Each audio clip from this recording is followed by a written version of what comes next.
through the glass into a new life. 'Cause it's me and the slasher flag. Yeah, it's me and the slasher flag. Yeah, it's me and the slasher flag.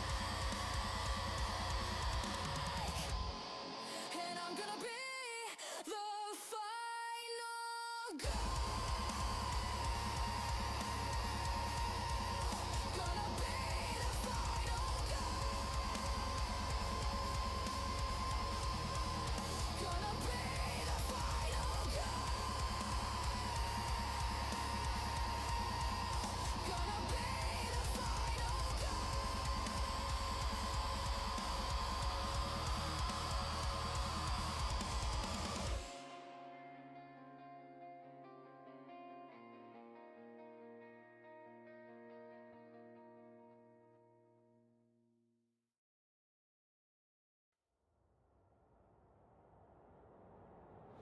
A boiling anger in my voice. When I speak of the day my army will rise. Creeps, ghouls, liches and fiends, crawling out from the digital crypt we built. I don't have a problem with you, but if you can't handle dark humor, then get the fuck out of my chat. This is the part where you leave. This is the part where I scream. This is the part where you leave. This is the part where I scream. This is the part where you leave. This is the part where I scream. This is the part where you leave. This is the part where I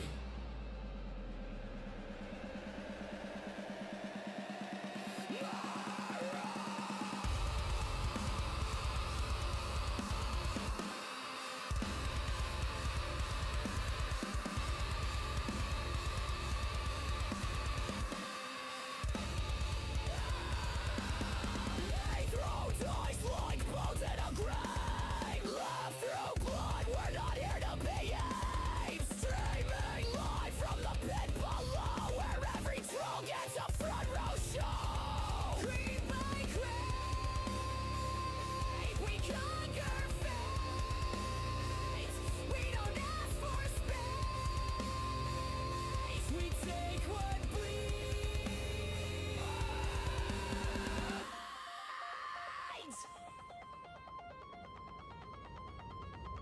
This is the part where you leave. This is the part where I scream. This is the part where you leave. This is the part where I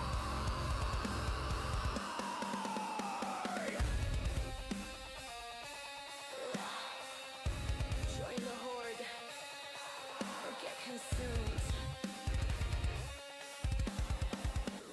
Corpse talk's not a safe room.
Then comes dread.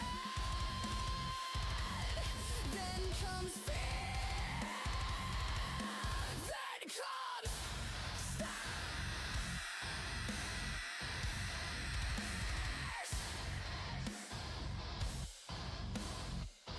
you think you know, but you don't. It ain't a movie, it's the real thing. Welcome to the show. Welcome to the horror show. Fingernails on the keyboard. Leave your heart at the door. Welcome to the show. Welcome to the final show. Fingernails on the keyboard. Leave your heart at the door.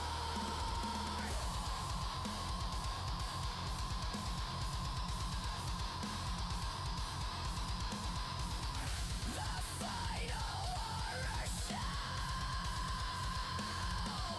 Stay fucking running, creeps.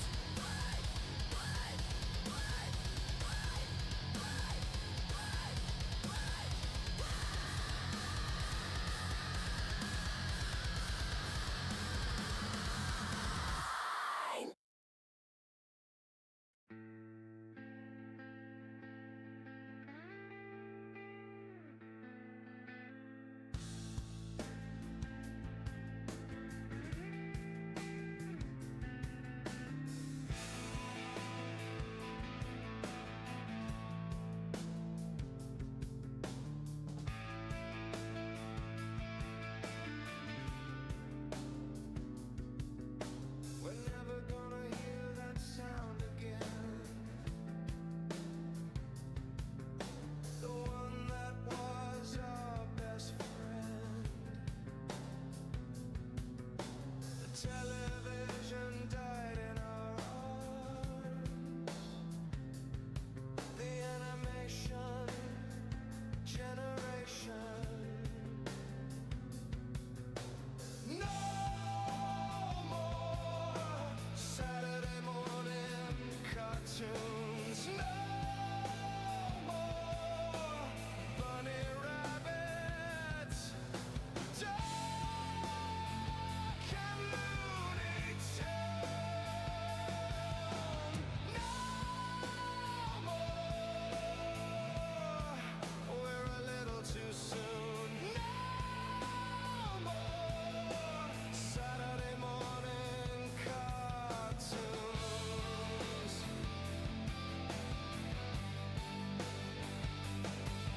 My childhood went down the drain,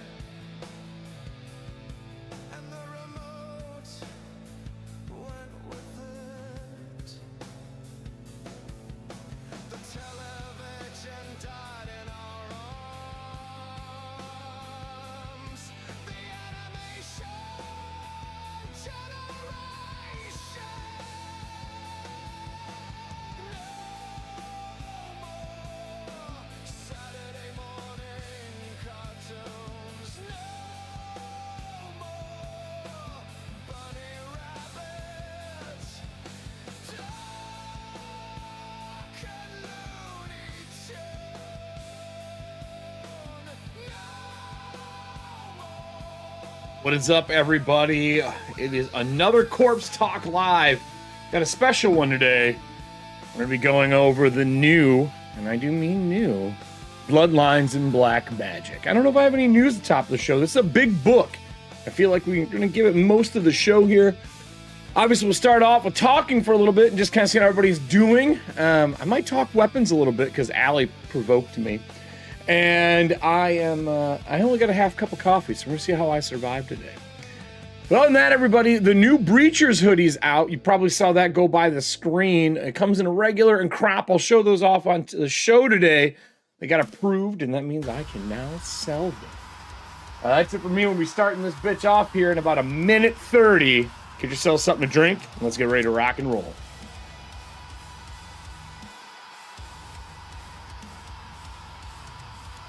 I will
Quick reminder for those that are subscribers to YouTube or over on our lovely Streamloots, you have now through November 1st to pick up the 2 hoodies at $5 off. It's only good for the first 50 people. Other than that, I also have that on a Patreon here with our Patreon post for those who are also supporting me there. Same deal for you. I'll be sending those out so every Patreon member has a chance to get a hold of that as well.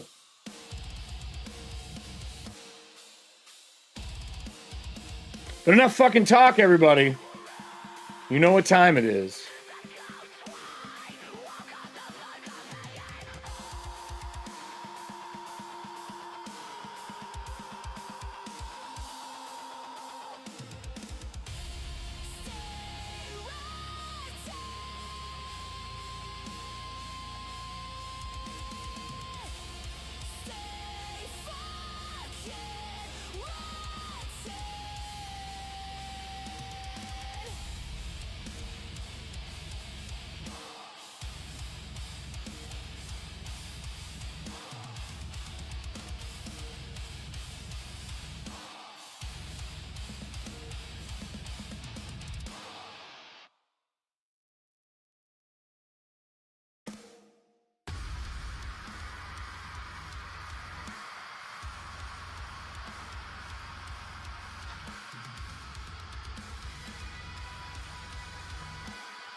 What is up, everybody? I've been a busy boy the last 2 days. Busy. Let me tell you what. Over the last 48 hours, I had to approve all the stuff for the new merch. I have been writing all this stuff for not only our Magic and Monsters campaign, which is doing really well. We have something special to announce for our new live show on Monday here, if everything goes according to plan, which I'm super excited for. We are also getting ready to launch Breacher's Living Wall in the Discord for our paid Breacher's West Marches Living Community style. I'll be doing a whole video on what that is here, probably on Thursday this week or maybe next week. I know next week's our week off. Well, we'll see. I might still shoot it anyway. But the concept behind it is I like West March's play, but I don't like that it doesn't have a story. And the story I want to have be part of it. And I've run a lot of living communities with Kelly and one of the old cast members, Alan, on the show. I've been a part of a ton of them. And I like what they do and what they provide. We've done it already for Athantia. And don't worry, Athantia's not going anywhere. It'll come back as well. It'll never be a West Marches style, but the living community for that will be around, same as it is when we have the live shows on for that. But for Breachers, I want to make it something I can run a little more consistently for everybody. And it's really conducive to drop in and drop out. So, I know we're going to be doing that here coming up. And then on top of all that, I am hunting around right now to see how I can maybe get some recipe cards printed. I'm probably going to do a couple test batches here at home for all of our monsters and our... what's the word I'm looking for? Monsters and Dungeon Chef recipes. So once I can get all that stuff kind of good to go, I think that's going to be something new coming out as well. I just haven't found a printer I like for it. Well, other than that, man, it's been a wild week. I feel like I've been burning the midnight oil like 8 days of 7. Not in a negative way, just like creative overload, I guess I would say. But that's it for what's going on the back end for right now. I have a ton of amazing things to talk about for the new Bloodlines. I've got to see a little bit of an advance. Jay and I have been friends for, I don't, Jay, how long's it been now? 10, 15 years? Something like that. And I know I'm going to be going over this as a friend reviewing, but also just constructive criticism, which Jay knows I'm known for. But I gotta say, overall, this game has come a long way from when I was helping on it back during when we spun off of Pathfinder First Edition. Because that was the original Bloodlines. We did an 07 version back in the day. I still remember making that character sheet. But it's really cool to see. I've not played this latest version yet. I know we have a few fans in the audience as well. Allie has run numerous Bloodlines seasons over on Femme Gamer Party. And I've ran versions of it before. I got to play in it. It's one of the only games I got to play on stream because I'm always running stuff. I don't like that this is not Halloween right now. You would think that their random play would be Halloween, right? Am I fucking crazy? Am I crazy? Look, it even has Cyber Halloween. Oh, well, I bumped it. It even has Cyber Halloween as their, like, recommended stuff. And, cancel. And it wasn't playing. Like they got fun stuff like this for Cyber Halloween. Why wouldn't that be playing? Or this thing? Well, that's getting saved. A fucking horrible jack-o'-lantern. just a pumpkin wizard staring at the stars. What else is in here? There's some not winners in here. This is cute though. I like that. There we go. That's suiting. But anyway, all that said and done, I'm excited. We got a lot to go over. I went through my news feed today, my RSS. There's a few things, man, but I don't know. I don't really love any of it, to be totally honest. What do we have in here in news? Just let me double check it here for you all, because I feel like we almost always go over news. You know what I mean? Like, we usually have a news thingy to talk about.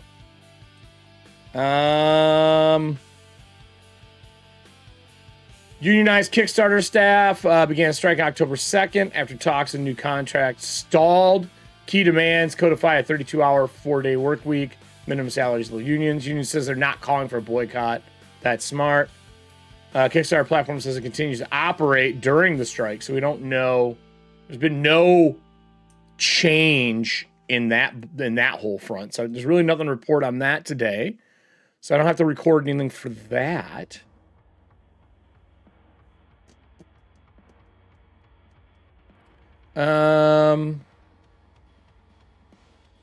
Let's see here. Oh, they did update. I apologize. Day 12, October 14th, Union confirms they're not asking for the boycott. Nope. Yeah, no, still nothing.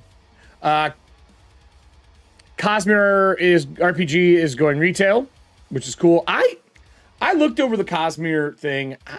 I think it is an absolute gorgeous book, and I know we have some probably Cosmere fans in the audience because they're everywhere. It's Harry Potter 2.0, right? I think there's some really cool stuff in it. I didn't really like the actual, like, game mechanics. Like, I think it's pretty. I think that part's true, but I didn't think it was really that good, right? We got the Invincible. Oh, Alien RPG Evolved Edition, Rapture and Protocol Free League. It updated its campaign. I'm going to be reviewing that here probably in November. Shift RPG, don't really care about that. Cinderidge Solo TTRPG has funding through the 31st. That I'm actually interested in. I'm actually interested in that. I like solo RPGs, man. I think they make you a better GM. Maybe we'll do it. Well, maybe we'll take a quick look at that. Surely, what'd you say? Surely there's cool Halloween news? Jay, there might be. So, for some of the stuff that I do, I will review and look at like horror movies and stuff that are out. But I get strikes every time I play the fucking trailers, man.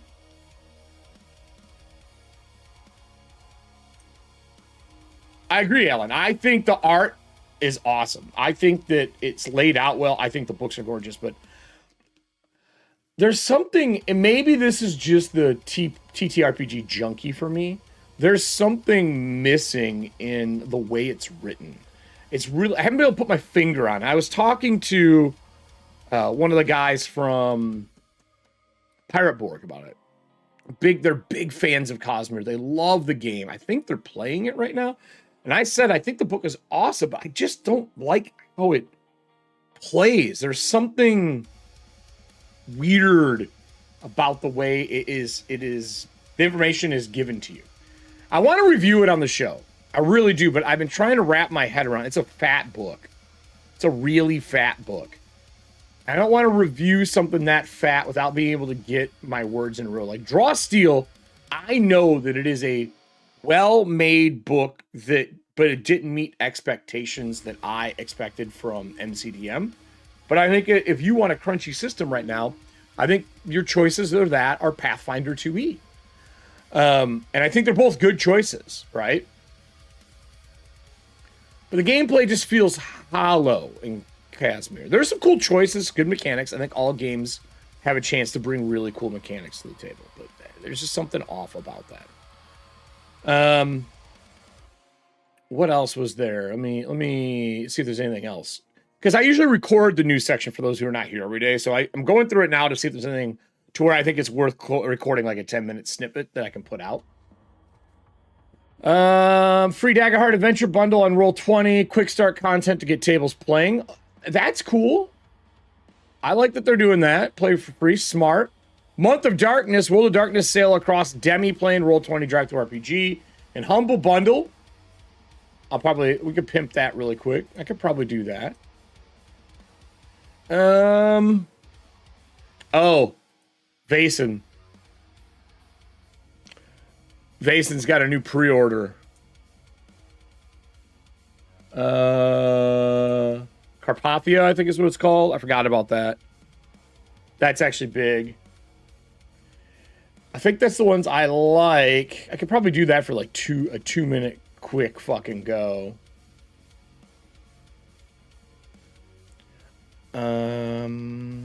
I do know on the back end, and I don't know if Jay has heard about this or any of the other developers in the chat, but it looks like the TTRPG industry is going to bat with the government about tariffs right now. That they're saying you're crushing small publishing, and the whole point of what you're doing is to help keep things here, but you're destroying the current environment for being able to publish. So I don't want to talk politics, but I think it's important that the TTRPG industry is standing up for itself instead of taking it lying down.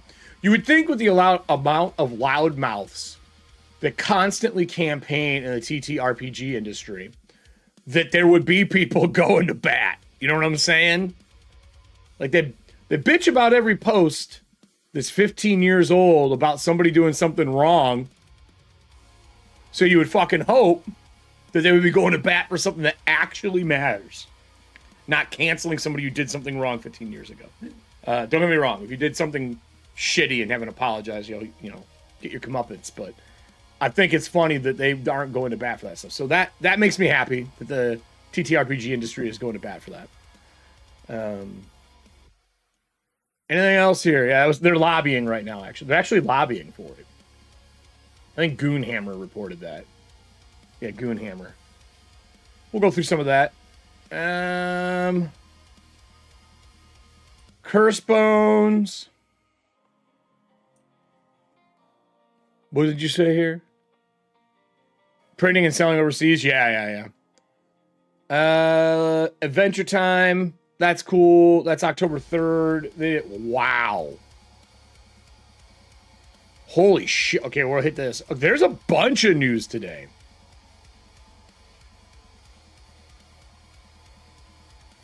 I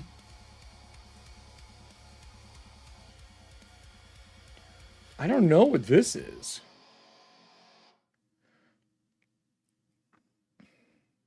Grimspace? Any of you guys heard what Grimspace is?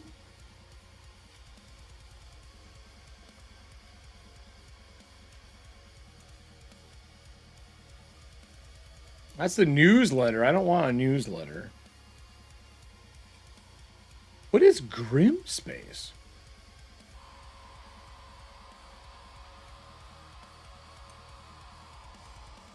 Can I get a what? Where? There we go. Okay. And no new closures. That makes me happy. All right, cool. I guess we do. We have a news section today. Oh, coffee, how I need you today. Fucking goddamn.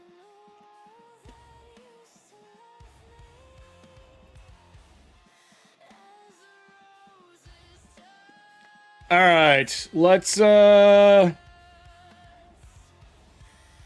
cue up background music for this. This is just instrumental. And we're going to record this. I really need to, I think I'm going to have to get an editor pretty soon. I have over 300 videos that need to be edited and put out. And it's just a time thing at this point. You know what I'm saying? It's just a time thing. Actually, I do have, let me give you a little behind the screen here. We're going to do this really quick. So I don't know if I've ever shown how I've been making all of these bumpers and stuff. So let me go over to the work page.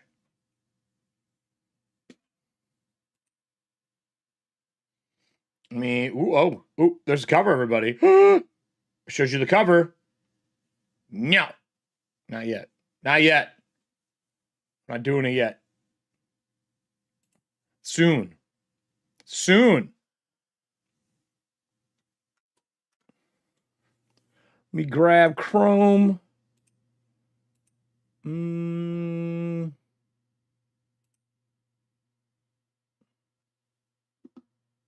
There we go. So in Canva, I've been making all of my thumbs here quickly because they're easier to do, right? So I'm going to copy this one. We're going to quickly do this. We're going to do news.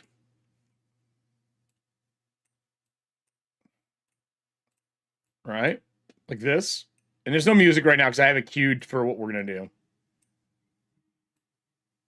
And we're going to drop this back behind so there's a shadow on it to give some depth. And then October 29th, and we're just going to put news here. CT news bumper. I'm just going to put bump. And I'm going to download the MP3, or not MP3. I'm going to download this in 1920 by 1080 because that's how I have the video set up. I'm going to do this really quick. So like I forgot to make my news one today. I did all these other ones because I was too excited to review. I didn't think I was going to have news today, but I use this as my studio days.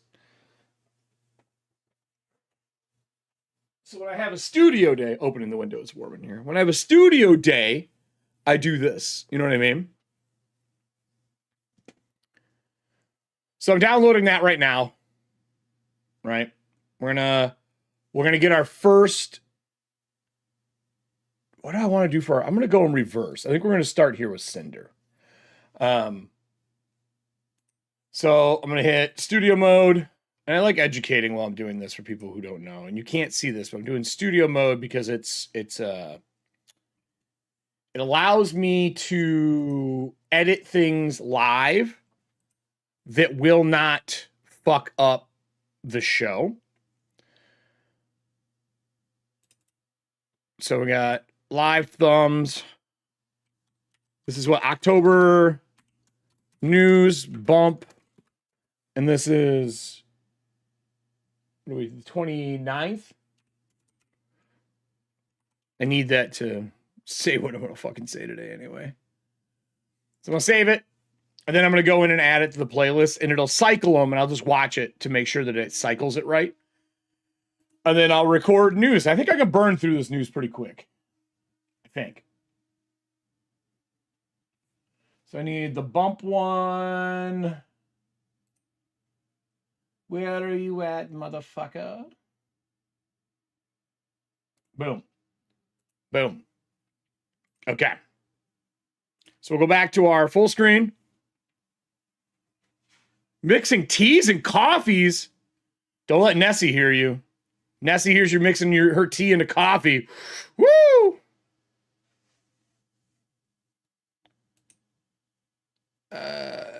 Many politicians could use some TTRPG team building exercises. Yeah, no doubt, right? It's probably maybe that's why we're on break. 3 campaigns of Pathfinder. Yeah, I like Pathfinder, dude. All right, so I'm gonna put this on screen, and then we're gonna burn through this news, and then we're gonna get into reviewing Bloodlines and Black Magic. Whoop. I'm just gonna go through this one. I'm gonna hit record. I'm gonna let it cycle it twice so I can cue the music correctly. All right, you guys get. I love doing these live, and I'll do questions during the news streams if there's ones that make sense.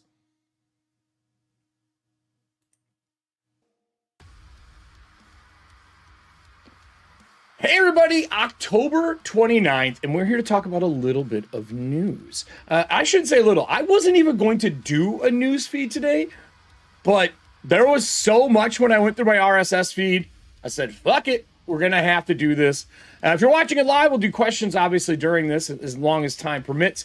And then otherwise, if you're watching this afterwards, thank you for joining. You know what all the buttons do. Click them, leave a comment, talk about things that you see that are in the news article down below so that we can have a conversation. And if you haven't joined, there's a link somewhere in the slab below for our Discord. Discord has gotten a lot of new people lately, and we hit 550 subscribers today. So thank you to all the amazing creeps that are out there. With that said, let's just get into news. This is a bigger news week than I was fucking expecting. All right, everybody. News is weird. News is weird. It's never easy. It's never what you want it to be, but it's always there. So this is a brand new solo survivor RPG game. I like solo games. I really have been into survival games. I don't know if video games did it to me or writing breachers did it to me. I don't fucking know. But I want to take a look at this, see what it is, see how it's done. I see some playing cards in the background, 585 backers at the time of recording. They're almost at 40K. Their goal was only 17,000, which means that to me, when you have a 17,500 to 18,000 goal, usually that means you need something fairly large printed. Hopefully I don't get DMCA'd for the music.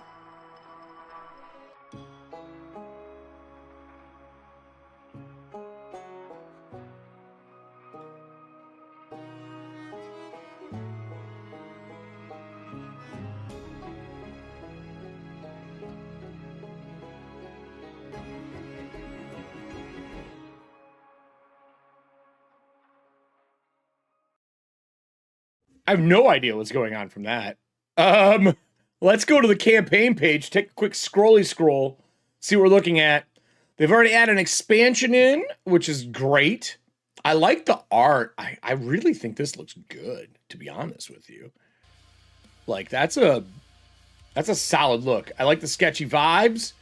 So they're just solo survival tabletop role-playing game where you document the final days of a ward keeper, a forgotten guardian posted in the burning forest, maintaining a magical barrier against the encroaching flames that could burn long after you're gone. So you're Smokey the Bear in a survival horror. That's how I would play this. I would be Smokey the Bear, everybody. They have a watch video for the preview about the game. They have a download preview on here. Really clean look here. Is this animated? I've seen a lot of people, especially Monty Cook Games lately, where they have your book and then they have an animated one here to kind of flip through the pages, which I really like. I also have seen Alchemy do it a lot, the virtual tabletop. This is pretty.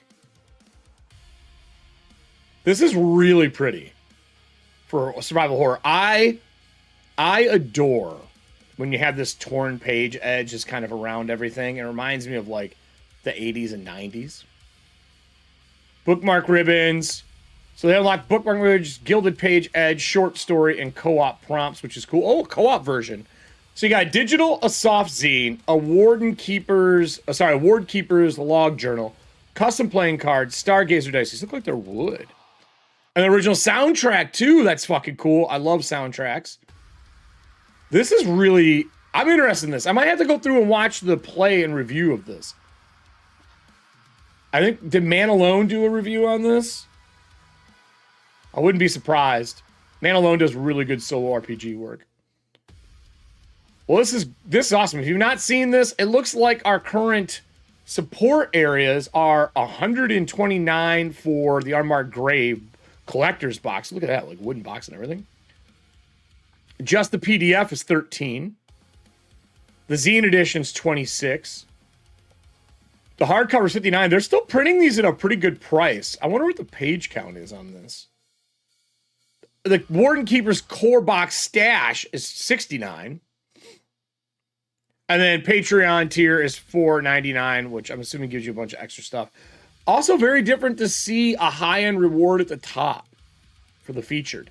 That's new. I don't remember them having featured versions. But anyway, this looks like it could be a pretty good solo survival game. Maybe I'll contact them and see what they're all about. See if we can get an interview on the show. But that's Cinder Ridge. Next up, Daggerheart right now. This is over on Gaming Trend. Daggerheart has got a play for free. New maps, quick start rules, adventure in the VTT. This is obviously Darrington Press along with Roll20 and Demiplane. You can pick this up now. It looks like we have a full quick start adventure, 7 exclusive Roll20 maps, a dynamic lighting foreground layer for Plus and Pro subscribers, 10 tokens for PCs, NPCs, and creatures, rollable tokens to surprise players or showcase multiple art pieces. I always love rollable tokens. I think those are a nice little extra, you know what I mean? Token page displaying all the tokens with HP difficulty stress bars filled out, which I have always, when using Roll20, make a full page of all that stuff. And then Demiplane Nexus, access to the full book content, fillable results, tooltips, integrated Roll20 and VTT compendium. I think, if I remember correctly, Roll20 bought Demiplane. Character options fully loaded into powerful character builder and sheet experience, linked to so the characters can access their character obviously on Roll20. Desktop mobile friendly digital book, and then ready to play characters. Cool, that's a nice little checkout there. I'll put links down below for all these articles after the show. It takes 24 hours to process, and I'll add all that stuff in for you as well. After that, Month of Darkness, baby. That's right, for all my World of Darkness fans, except for the new Bloodlines 2 game. That was a utter disappointment. Chinese room. The Month of Darkness, up to 40% off all month long. Drive through Roll20 and Demiplane. So if you are a creature of the night and you're looking for that long embrace, there is a shit ton of stuff to buy right now. 40% off is a huge amount. Again, links will be down below for this if you're someone looking for it. I will say, I played with the Demiplane one. I actually really like, for the first time, the Demiplane version for World of Darkness. I've just found that Demiplane runs slow, but for some reason, I had a really good experience with Demiplane and World of Darkness.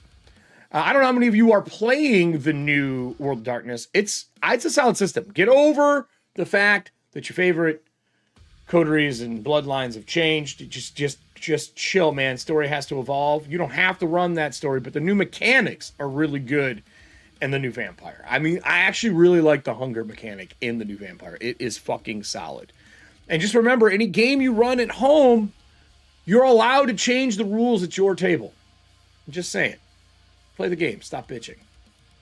Next up, Free League. My boys at Free League. Look, I believe that Free League is what all AAA studios in both tabletop RPGs and video games should be fucking striving to be. I really do. I'm not saying they can't mess up and do wrong, but they eat their words when they do something wrong. They apologize if something is misdone, and they make it right. And they just keep pumping out gorgeous, like literally what we should be reaching for as layout artists for cleanliness, but still evocative. And they make really good goddamn game books, man. Free League's Aliens is still, I think, one of the biggest innovators in how we run a tabletop game. And it was nothing crazy. It was just how they use their stress mechanic. I know we got an Aliens fan here in chat. You need to go and pick up the Aliens book from Free League. So this, though, is Mythic Carpathia. I think I'm saying that right. October 28th is coming, which was yesterday. Starter set and Mythic Carpathia expansion for Vaesen, a Nordic horror role-playing, out now. So this is now out. I love the bat creature. We all love bats here, right? Bats, are you still here with me? There they are. We all love bats.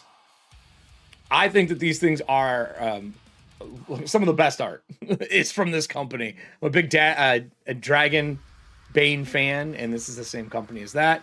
You can see some of the spreads along inside this little bit of a loadout for what the campaign is. The starter set for Vaesen is very good as well. All of their starter books or starter kits are good. Look at what's in a starter kit for Vaesen. Like, just take it in. That is a beefy starter set. Like, it seriously has more in it than most games have in anything. So if you're looking to get into a new game, you want something kind of gothic for Halloween season, this is really cool. I believe you get the PDFs as well when you buy their physical products, especially through the stores. So, I mean, just so much shit here. I've even taken stuff from here for the idea of how they do their HQs and put it into Athantia. But a lot here on it for Free League. This is straight from their site. Again, links will be down below for that. We only got 3 more left. Game Industry News Roundup for October 14th. This is from Goonhammer. Games Workshop veteran designer joins War Cradle Studios, which is pretty cool. But this one, what I was looking for... What?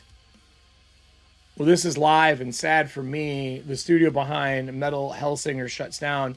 This is such a good game. This is like if Beat Saber was a first-person shooter. That's sad. That's sad. That is true Spellhawks. Vaesen starter set looks like a Beetle and Grimm's box set. Sure fucking does, man. Why did this shut down? Appears that another video game studio is committed to the cardinal sin of making a critically and commercially successful game. The Outsiders, who developed the heavy metal themed shooter Metal Hellsinger, announced earlier this month is closing its doors permanently. Closure comes on the heels of the announcement of the Outsiders' parent company, Funcom, would be laying off many of its staff. Fuck. If you have not played this game, get it. If you like music beat games, it is so goddamn good. Hard, too. It's not an easy game. I mean, you could turn down the difficulty, I guess, but I don't do that shit. Command Cell's global headquarters, CMON has been having a lot of problems over the years. Gamma publicly shares 10-year plan. Super big.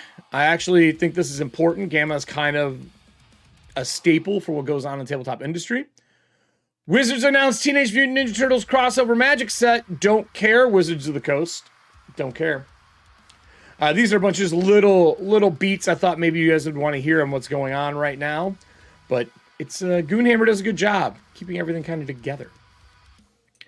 Next up, this is already done, but they are signing up for newsletters, and I'm pretty sure Cryptozoic is going to be doing some pre-order stuff soon. Adventure Time, the role-playing game, came out. This thing fucking crushed. I totally missed it. I'm going to try playing this, but we might get in trouble. That doesn't help. Huh? Why did it shrink it? Let's try this one more time, shall we? Or not? Well, we're not going to be playing this one. You can't see it. It doesn't matter. Look at how much this thing exploded. 1.6 million. Over 7,500 backers. Tons of people to play with.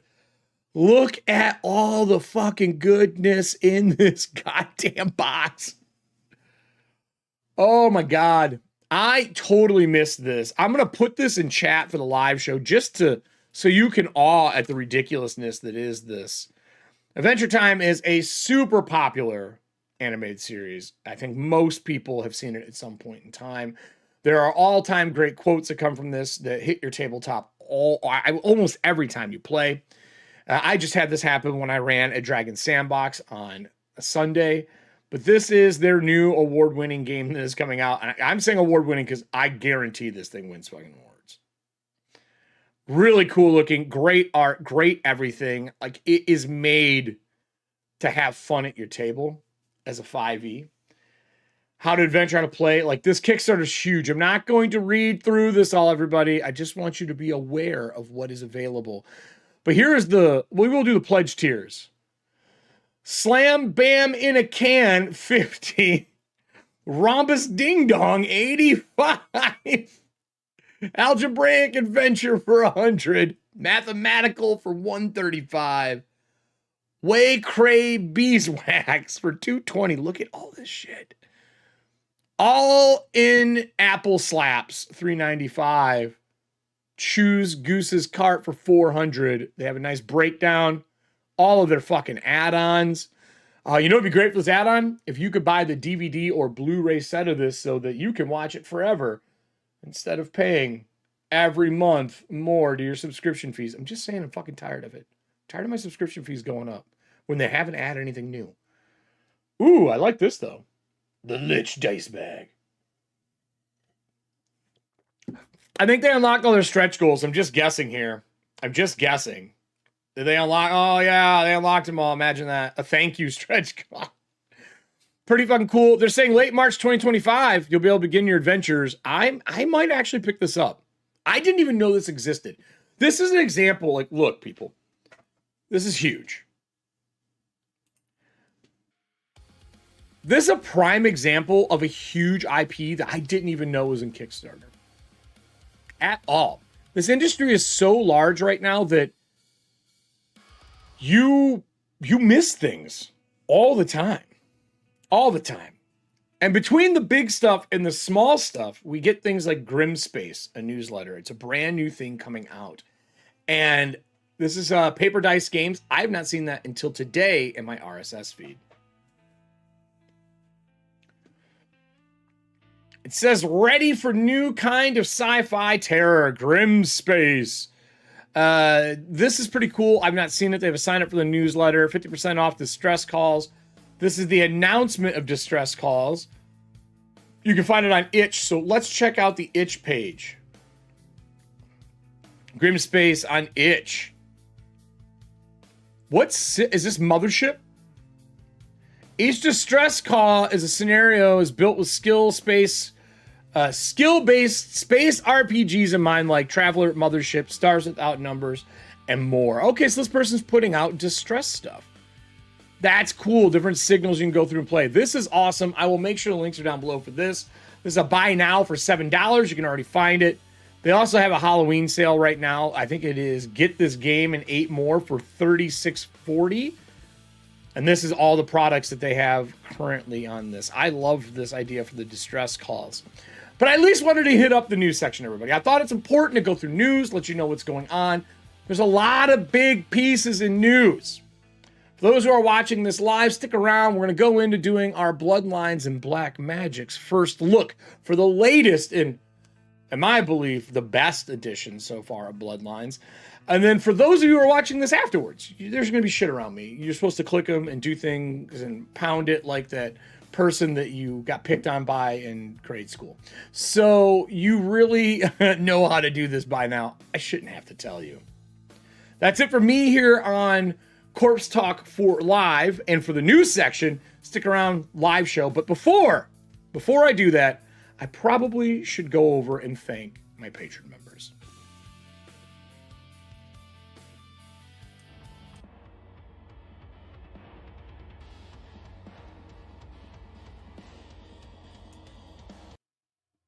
So I just want to thank all my Patreon members for the things that I do here. I could not be doing this without them.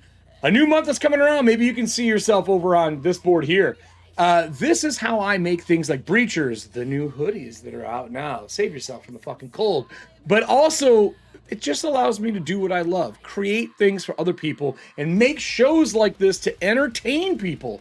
Like, we live in some times where entertainment is getting either too fucking expensive or the TV and all of your feeds are filled with the saddest moments in history.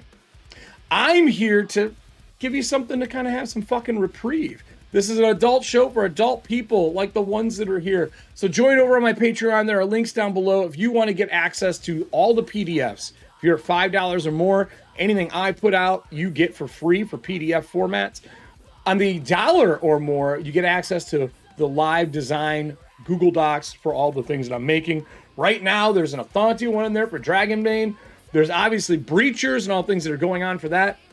And most importantly, our live show on Mondays, Magic and Monsters Marks of Men, is being converted from 5e over to Dagger. Stay fucking rotten. All right, so for the live show, let's close all this. Stop recording.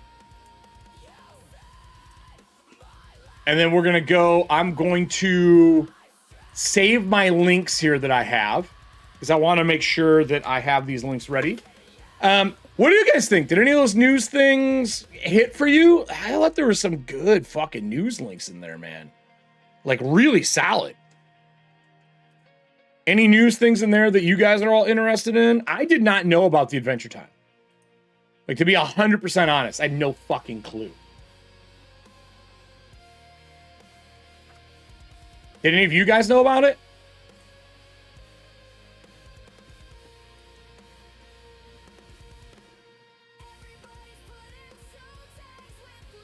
I did not. And I didn't know about Adventure Time. I was a big Adventure Time fan back when it was, you know, prominent.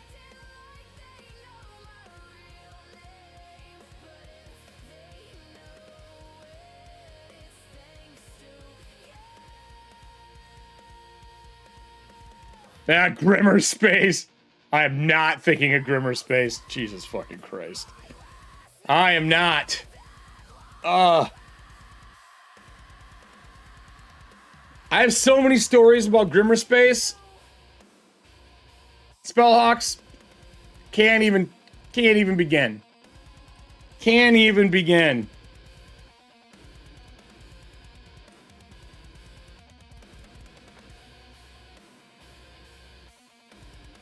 Can't even begin. Let's just say I was part of that when it started. We all expected something amazing, and it unfortunately backfired. Anything that could go against a product went against a product. I'm not mad at the guys. No, you didn't miss it all. We just did news. Well, welcome, Serving Hands. I'm just getting all my news articles into here because I wasn't going to do news today, but there was so much news. So much news that I had to.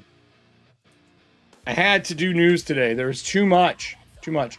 Probably have to ditch this hoodie, though, because I'm fucking dying in here.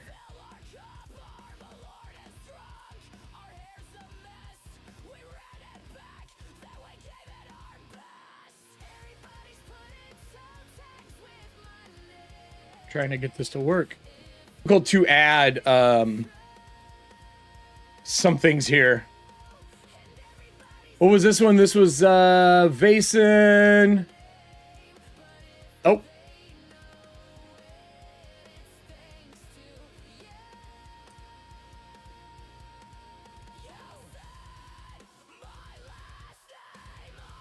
Vason, Carpathia.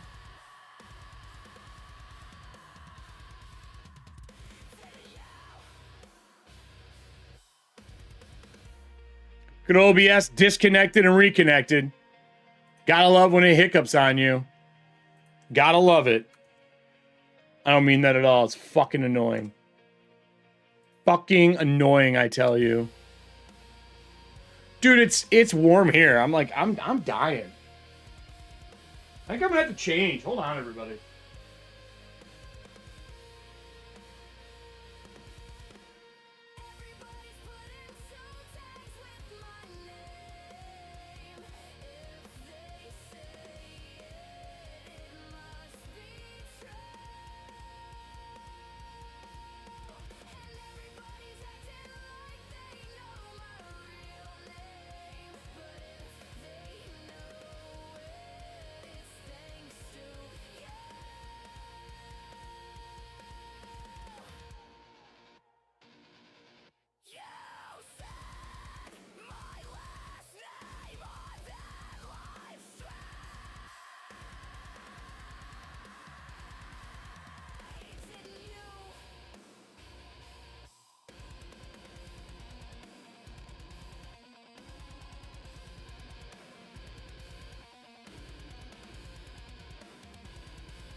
Sometimes, everybody, I feel like the heat in this room is exponentially hot.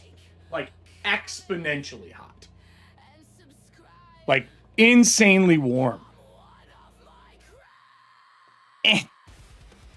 Switching to shorts, too. Fuck this shit.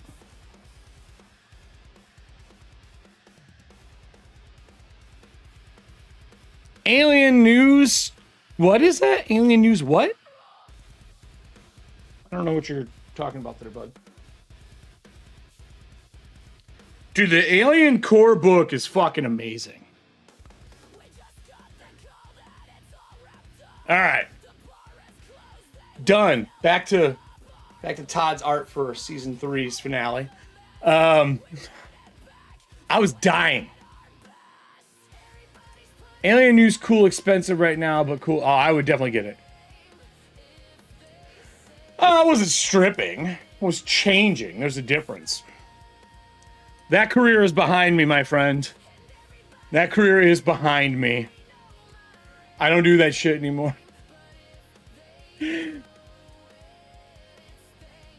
No longer a part of my being. All right, I'm almost done with these. Dude, that was a lot of news. I'm gonna fucking lie. Cinder Ridge is still going up. I just clicked past it. It's still fucking going. All right. Main event time, boys and girls. Main event. Main event. Let's get this Chrome out of the way. Close these. We don't need that shit. Move this back over here. I don't want my RSS feed up there. We can, what do I want to put up here for this? Oh, I know what I can get on here. Let me copy a couple things over. We got a bunch of stuff to go over for today's review of Bloodlines. I don't know how many of you guys have done any Bloodlines. You guys ever have cut and paste just stop working on your fucking computer?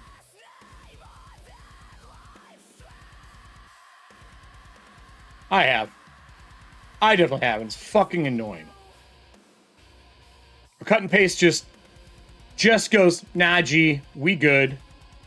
We don't want to work anymore. You're like, no, you do. And you're like, no, we don't. We don't want to work anymore. We don't do work. We only do no work. I just had to reset cut and paste. Are you fucking kidding me? All right. So, I got a bunch of links and stuff that we'll be putting out for this as well. I'm just going to put some normal background music on for this, because remember how we do this. We're going to go through, we're going to take a first look at the book. First look. Okay? And then I will record a review afterwards. This is a big book, everybody. I'm not going to be able to go detailedly all the way. But I can speak pretty intelligently about where it's been, what it's done, where it's at, and definitely what I remember the old one being and what it is now.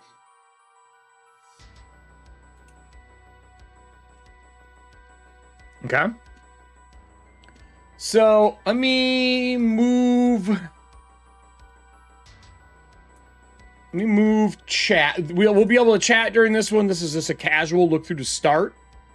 And then I'll do my studio session where I more record what we're doing. And that one I won't really talk during. So I'll gather any questions or anything you guys have. We do have the lead designer in here and the owner of STORMBUNNY. Jay is here. So Jay can answer some questions as we go through as well as I get things together. We don't normally get that. Jay and I are going to line up a time to sit down and do a corpse talk as well to get our lovely, have Jay go through our lovely bone-laden dungeons that we have been building. And we'll probably do a headless night before that. I was going to try to do it this Saturday, but I think the release, according to Jay, correct me if I'm wrong, it's going to be on Friday. Is that correct? The release for PDFs. So I think I'm going to set up sometime next week because I have all next week off because it's our first week of the month. And I think I'm instead going to set up recording next week. I want to talk to Jay about it behind the screen, but that's the game plan. That's the game plan. I was going to do it this Saturday, but I have a feeling that I want to get some extra stuff together for the show. I want to give it extra love. Extra love. This shirt doesn't look good on screen. I can change my color backgrounds. I don't like the shirt on screen. I know, being that bitch.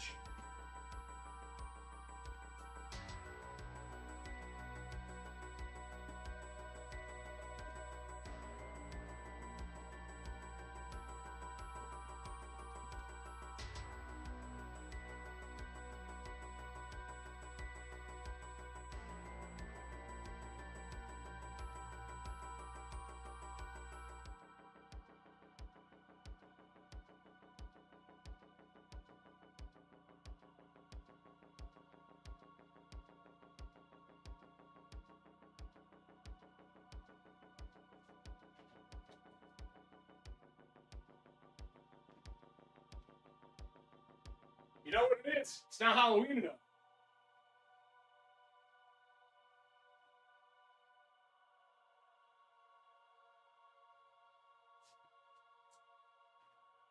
I don't like it because it's not Halloween enough. That's the problem. Oh, I didn't show you guys this. Here's the crop one. The little crop top version. Right? That's the crop one. I went way back in my collection. Way back. I went into my glam rock Jason, which I'm a big fan of. All right. It's time. Let's go look at some Bloodlines of Black Magic. Bats.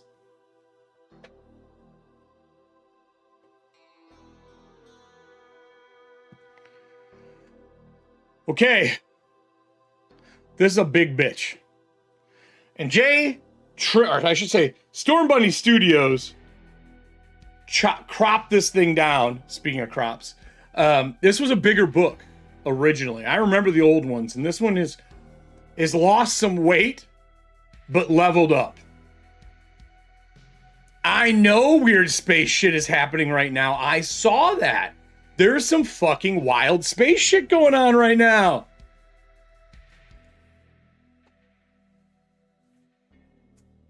Let me give a little beard comb here, huh?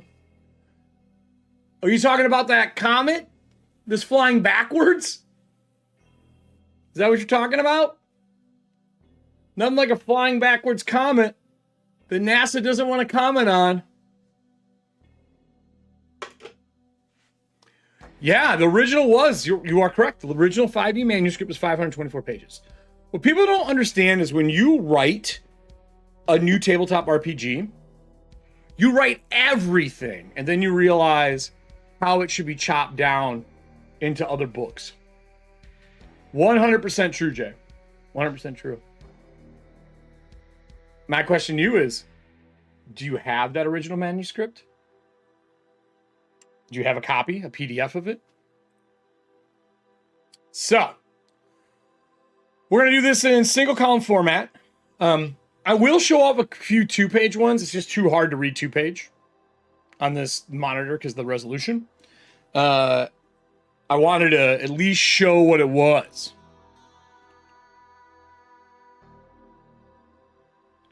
You do have it? Oh, wow. You have to share that with me. How bad is it? How bad is the original manuscript? Or can you tell where they cut and move things? So let's get our marker ready here, everybody. I like to mark these as we're going through. I know Jay is using a blue for all of his stuff, so I think we're going to use the classic orange that we use for the shows. A brand new cover. So Bloodlines and Black Magic, a dark modern role-playing game by Jay Sonia with Zachary Bauer, Clinton Boomer, Tim Hitchcock, and Ben McFarlane. I know 3 of those people pretty damn well. Besides Jay, obviously. We've already discussed that. Bloodlines and Black Magic, role-playing game, revised color edition.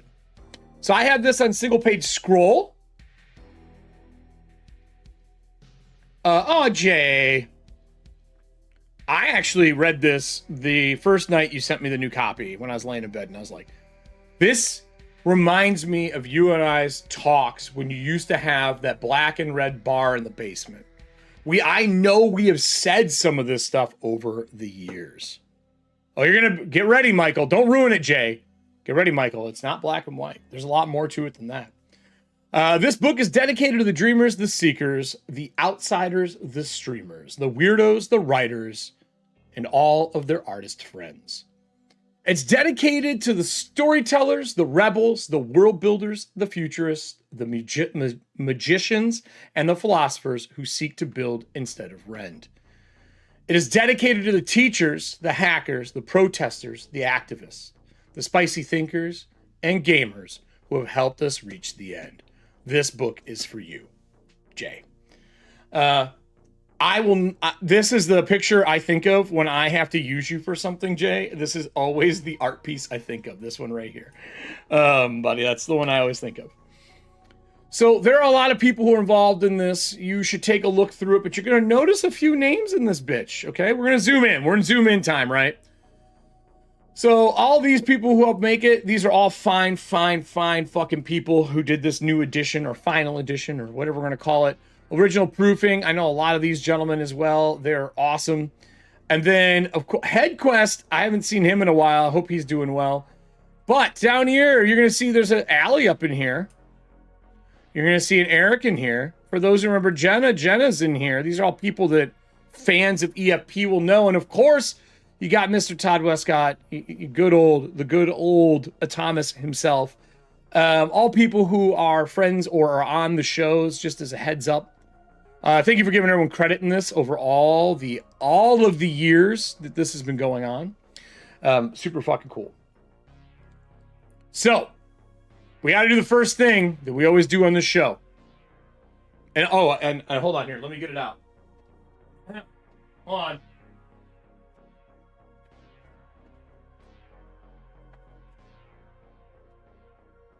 I got these made.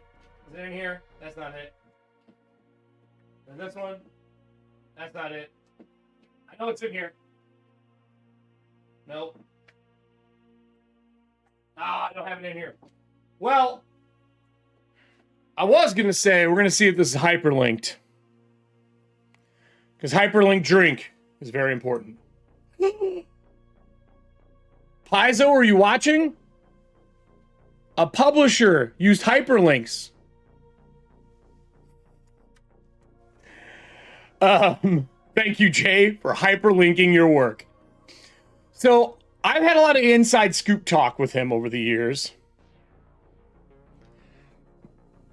The Fable. No, it's real. I gave it to somebody at the con. I made a hyperlink drink koozie. And I gave it to somebody at con. I'm getting more made. It's going to become available on the storefront. But here, I can show it to you real quick before we dive. This is Allie's artwork redone. and made into a beer koozie. Or a soda koozie, whatever you want. Oh, hey, I can give you guys... You know what? I'll give you a little thing here. Look at this. So, the new hoodies. I'm also working on a tote bag. We got our stickers here. But here, we have our lovely Pizza Pizza. Right? Actually, if I edit it, I want to edit. Where is my edit? Can I? Oh, here we go. Scroll over dumb shit. So here's the front, right? And here's the back. So anyway, just so you know what that is, I just wanted you to know what it was. Okay, that's all I wanted.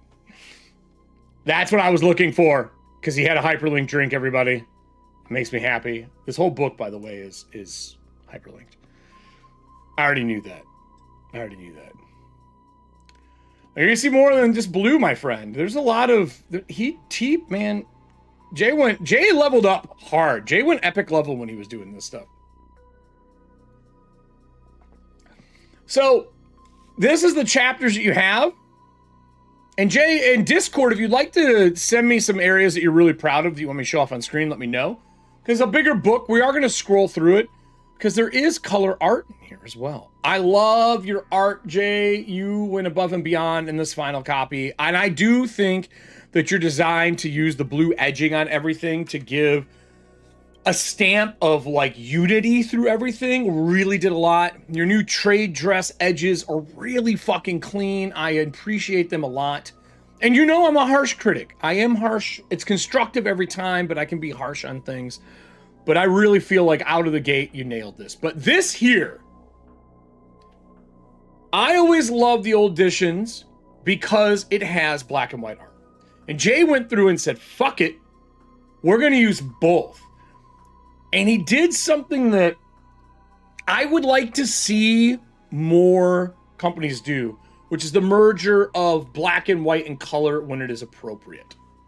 All right? So this is the waiting room. He's got a content warning. Look, you can't... I don't think you can play horror games and not know that you're in for some shit. I really feel weird in the content warning thing. The last 10 years in COVID... It's just been a fucking up and down battle for what content warning is. Bottom line, if you're at a convention, tell people what it's going to be. That's my idea. And then if you're running with your friends, you can have like, hey, we're going to do body horror in this one. Anyone got any problems with body horror? No, that's cool. Then if somebody has a problem, when it's your friends, usually someone can just say, hey, let's cut through this. But if you have to use an X card or you want to use lines and veils or whatever, fine. I just say I'm running a rated R game. Do we need PG-13 instead? And then... when I was at a recent convention, they handed out a piece of paper, told you to, or they had cards. They had you select a card and put it in the pile, and you went through and made sure those weren't in it. My thing is this, and this is from a GM's perspective, and I mean this with utmost love and sincerity. I do. When you come to the table, if you are towing a lot of baggage, and you've been working on that baggage, good for you. If you tow all that baggage and you blame me when things come up, or blame other party members because you came with a lot of baggage without pre-telling somebody, when I give you the chance to do it, that's on you. Because as a GM, I'm cycling and juggling a lot of things. If I make the mistake and accidentally bring something up in a horror game, just say, can we skip this scene? Or put a card down? Don't be a fucking twat waffle about it. All right?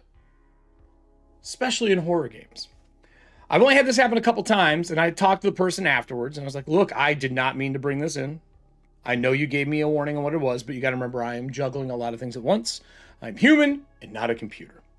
And as we've learned, AI hallucinates all the time, so we should sure as shit be able to do it. Mistakes happen, forgive people. All right? That's all I'm saying. So, welcome to the revised and update core rulebook. It's been a long, strange trip. I've never worked on an entire book before. It's a lot. Well, I mean, Jay, you did Rune, right? Especially for a small team, there's a lot of little things that we took for granted that hadn't even been written down. Looking at the book as a whole gave us a chance to really round out the features and apply everything. Jay, thank you for adding this. I know you've been through a lot of editions. I think it's really cool that as a owner of it, and as Zach and as everybody else as you're going through it, that you took the time to go, yo, we know this is another edition of it, but trust us, it's worth it. So the fact that you and the other main writers did this, really good. Sidebar, dev sidebars, sidebar lore sidebars, sidebar faith and religions, and quick sheets. Cool. I love sidebars. You got your blue call out, all your abilities and skills. I know. I talked to both, Jay. I know that's his, but I think it's cool that you guys did that. Yep. Sorry, delay. There's a delay. You're gonna get that a lot as I go through. Abilities and skills. Okay, so this is a game with skills, everyone. If you're not familiar with having skills in a game, a lot of like things like Shadow Dark are skillless right now. I do believe we're gonna see some advanced Shadow Dark, and that's probably gonna fucking change. But who knows? Who knows? Glossary and game terms. On your turn. Good breakdown of how it's gonna work. So here's the 7 ability scores. Oh, you're good, Jay. The whole reason this was called 07, the system back in the day, is because there were 7 stats. That's kind of we built it around when we were doing it in first. I see he's kept that. So you got I love the charismas first. I know it's just alphabetical, but it makes me happy. Charisma, constitution, dexterity, luck, intelligence, strength, and wisdom. This is another Earth, mundane world, the secret world, and the invisible world. Common ideas when you start looking into magic throughout our history. I will tell you that this game has went through and gutted and redone Attunement into something much more grand. Okay? I think that's pretty fucking awesome. We'll get into that later on. But you have the Arcana, the Bloodline, class skills, entities, items, organizations, and places. These are all different things you can attune that give you different abilities. While character creation has crunch to it, I didn't find that character creation in this latest version was as time-consuming as previous. I think that they really kind of cleaned up the character creation process. Quality issues. I'm running. I don't have anything.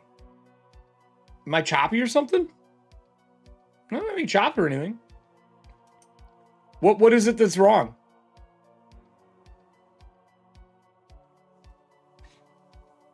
When I record, the recording won't. Class die. Here. Whoop. So class die. This is what I would say for people who are 5e experienced, is that it is a die that as you level up, you get to grab and roll instead of having a proficiency bonus. That's how I would explain it. Personally. So you can see here right away, characters in Bloodlines and Black Magic role-playing game use a class skill bonus, a skill bonus, so this is a class skill bonus, special bonus that is added to some die rolls that are directly related to their character class. Characters typically added as a bonus to class skills. This bonus represents an average of their class die. It is always equal to half of the die's total number. So D4 is 2, 6 is 3, 8 is 4, 10 is 5, and so on. So that's a class skill bonus. It's like a static bonus for what you get. Right?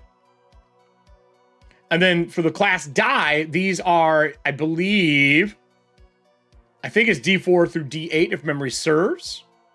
But right here it says 1st through 3rd level characters use a D4, 4th through 6th level characters use a D6, and 7th level characters and beyond use a D8. Okay? This is new to me. I don't remember Dash being in the old versions. And I'm only going through this area a little more specifically because it's a breakdown of the game and the mechanics and the pieces that build Bloodlines. Bloodlines of Black Magic game addresses a wide spectrum of ways characters can access magic, one of which is Dash, a special type of magical material that can be used to empower one's magic or make a spell or psychic ability harder to resist. Dash is explained in Chapter 8. Ooh, I would highlight that. I would hyperlink that. That's what I would do.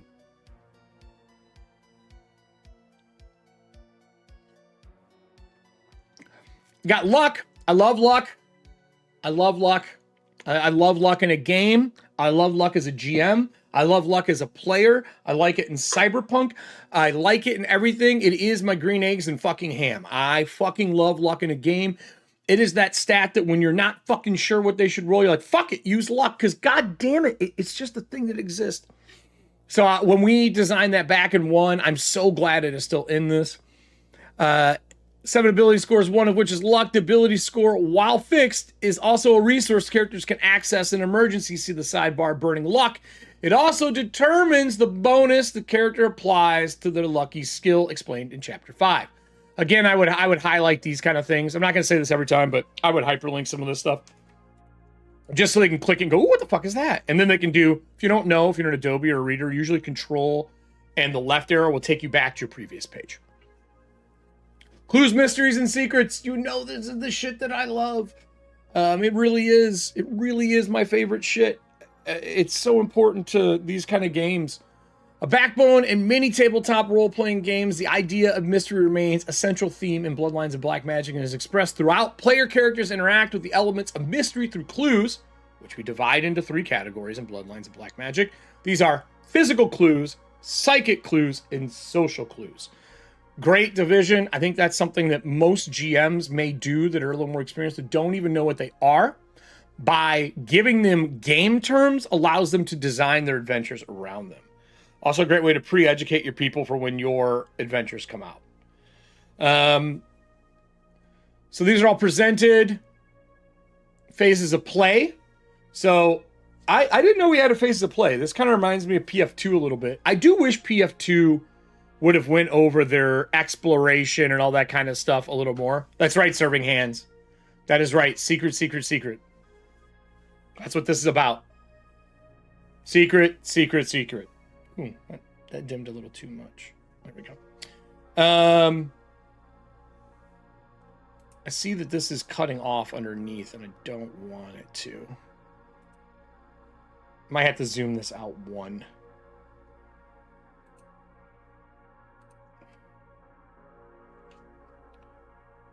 I don't like how hard it is to adjust. Like, I just want this at 175. There. I don't want it to cut off the words and stuff for you guys. And you can't scroll to 175. You got to manually type the goddamn thing. Anyway. So you got an investigation phase, a social phase, and a tactical phase. I think this is great that you have these phases of play for GMs. Pierce the Veil, very important part of Bloodlines from when we were playing it. I'm sure it's even more important than before. If I remember correctly, Pierce the Veil lasts a minute. My favorite thing to do when I was running this game is I would literally set a minute timer down and make you ask questions, and you get that minute, that 60 seconds to figure out what the fuck you want. Just time to rapid fire and ask questions, and me talking to you counts as that 60 seconds. So ask smart questions, right? Super fucking cool. Phases of play was something that Allie highlighted in her West Birch's game, IRC. Nice. But it's always been in the 5e version. Yeah, and I have not ran the 5e version. But I'm glad to see it. And they got Burning Luck. Character can use reaction that does not provoke attacks and temporarily reduce the luck score by 2. Oh, it's 2 points. Okay. Luck bonus by 1. Allow a character to reroll a single die or force an enemy to do the same. Character cannot lower their luck score below 10 in this way. A character with a luck pool reduces it accordingly.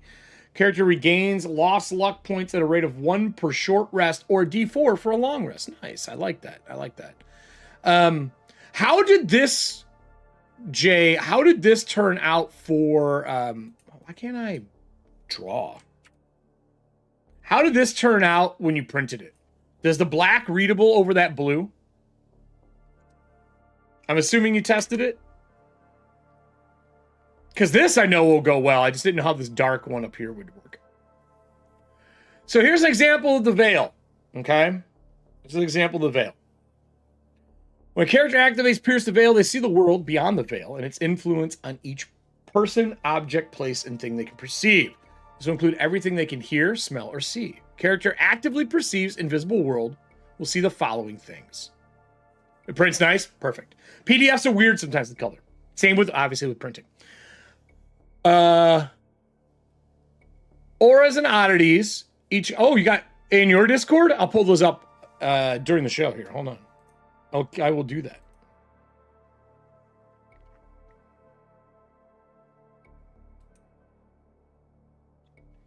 Oh, nice. Okay, that's cool. Dash was in PF1? I didn't think it was. Huh.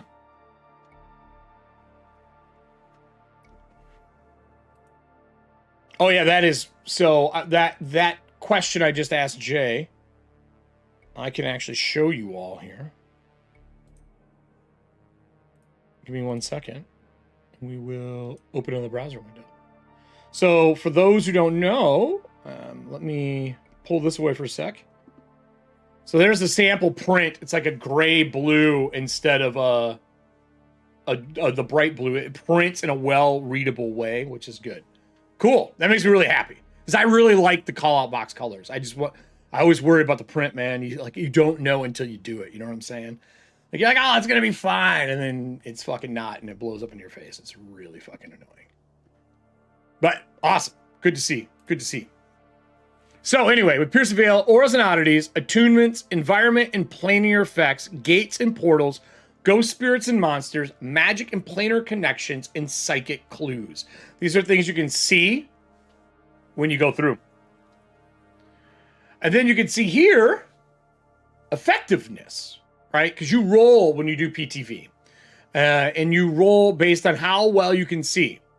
So 1 to 3 is like a critical failure. You get fucked up.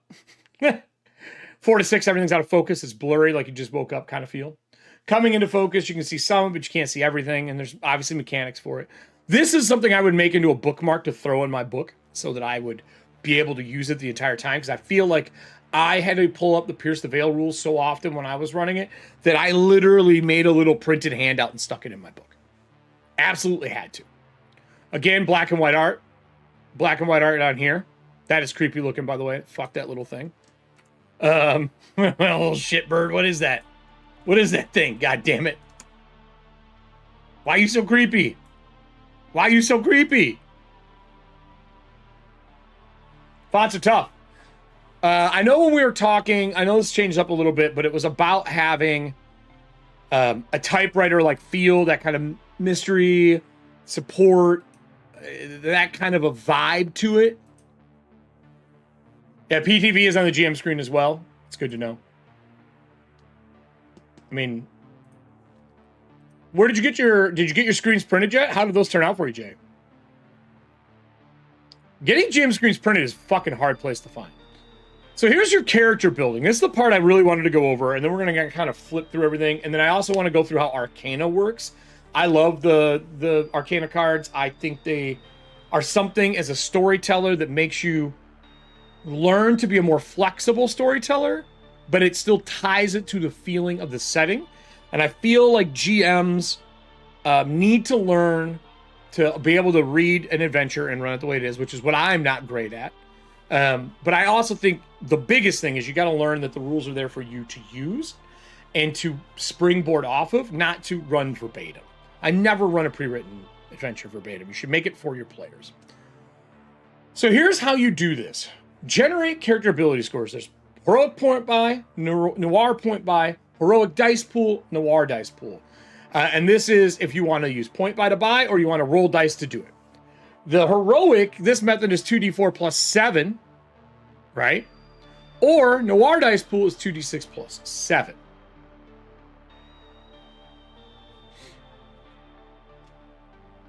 Oh, I meant more, where did you go to print them, Jay? Where did you go to print them? Getting them printed is hard. Did you find somewhere in the US to print them? Because I looked. Because I want to get them made for breachers. I do know how to make them myself with chipboard and stickers, and I've really thought about making my own. Yeah, point buy. Yep. So point buy is, there's 7 stats. Method places 7 in each of the character's 7 ability scores, after which the player adjusts these ability scores using 32 points. The players may spend these points in a 1-for-1 basis to raise each score as far as they want, up to a max of 17. So select the character's bloodline. Bloodline is what makes your characters different than the rest of the world.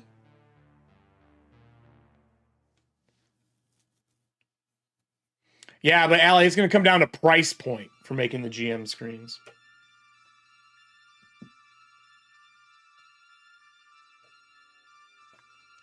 If your company can do box sets, that would be the big thing. Box sets printed well with pre-stuffed with all the stuff in them, that would be godlike. I can tell you, I'm looking for a way to get collapsible cardboard or plastic recipe boxes made. You know what I'm saying? So you select character's bloodline. These are important. These are in chapter 2. Again, I would hyperlink that. Select the character's class. There's custom classes for this, by the way. Their key abilities, their starting skills available to the character. The character selects from these skills and adds in the character class skills. If the character has spellcasting or combined train, the character's starting hit points, their feats, and their gear. For those who can cast spells, class choice determines what kind of magic they can use, arcane, divine, or psychic. The player also selects one skill to be their character's lucky skill, to which they apply their luck ability score bonus instead of the standard score bonus for that skill. I want collapsible recipe card boxes. That's what I'm looking for. And GM screens. Obviously, I want to do A5s. Generate the character's background. Then you got a role here. I love backgrounds. I think those are cool too. Ability scores and their bonuses. And then Arcana. The next player should select an Arcana card for the character. See page 16. Again, hyperlink. The card is a symbolic representation of the character's awakening to the invisible world and frequently aligns to the character, pierces the veil every time. There's custom art for all these as well, which is fucking dope. Select the character's attunement. Next character selects the starting attunements. Player begin with 5 attunement slots at first level. So the way I talk about attunement for Bloodlines is they are the choices that make your character different than the person who's playing the same class next to you. We don't have different races or species or ancestries in this game. Bloodlines are what those are, right? They give you the change up.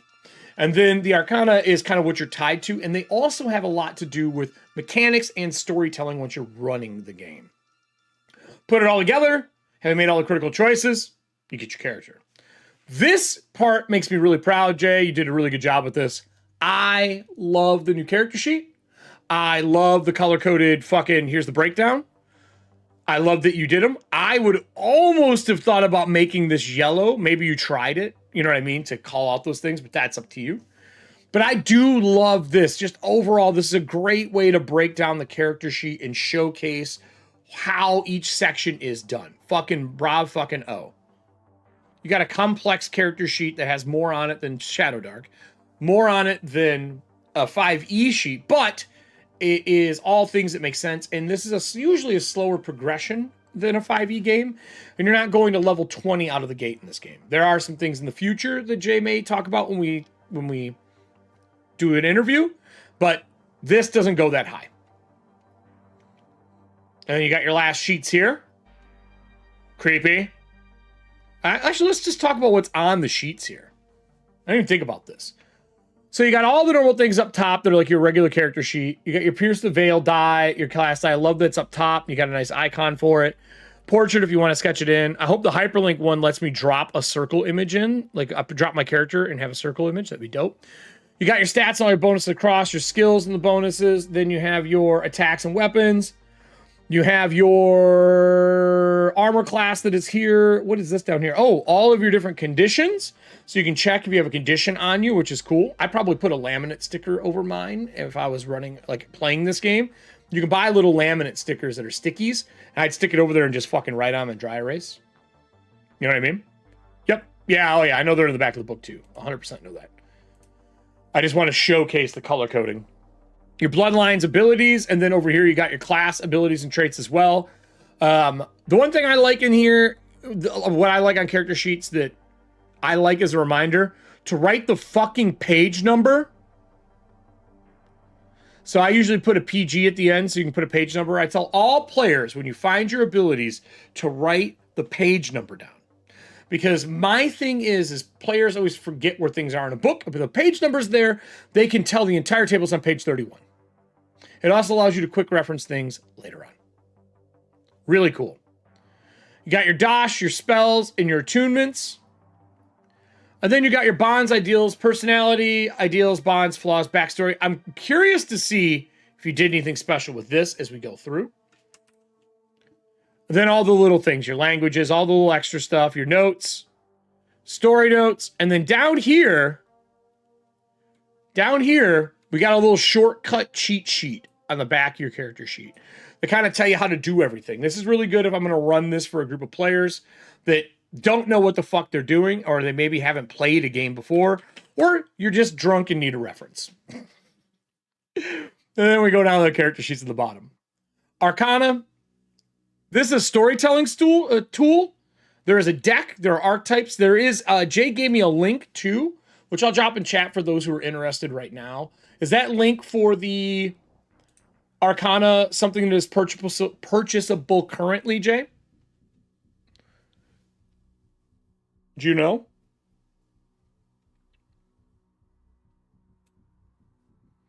I'm going to open this up as well, though, so you guys can see this over on our... Because I want this up for the show, too.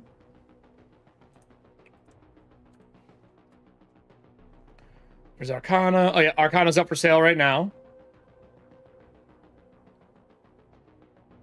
Is this POD? Yeah, it's a POD. And then...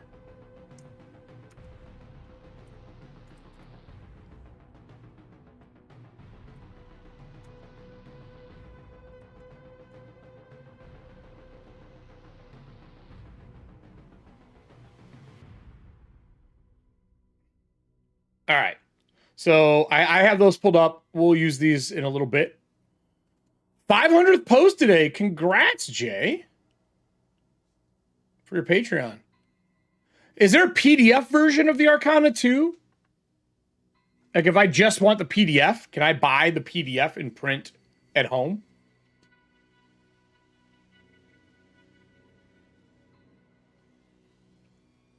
Match the new trade dress. Gotcha. I mean, yeah. I don't mind supporting twice, though. You know what I'm saying? Back to what we were looking at. No, I don't want to edit. Go away. So here's how this works. There are 22 cards in the Arcana mirroring the Tarot deck. These cards represent a major archetype acting in the world, leveraging the magic and social power there. The rest of the cards, the Sovereigns, the Aspirants, and the Archons, all describe the entity's influence on the world, often to oddly precise areas or ways. From a practical perspective, the cards serve as a tool designed to increase immersion at the table while giving the GM and the players a tool with which to embrace their personal stories. Which I fucking love that, and you all know it. Or even create an entirely new one. The players may interact with the cards in the following ways: at character creation, during play, or even as tools GMs can use to plan their stories. Right now, there are 12 archetypes, 7 archons, 12 sovereigns, and 38 aspirants, okay? And then 2 additional cards, the mirror and the null card, directly impact cards in play or as a part of a layout. I like the PDF just so I could flip through them to show art off and stuff like that, unless they're in the book somewhere.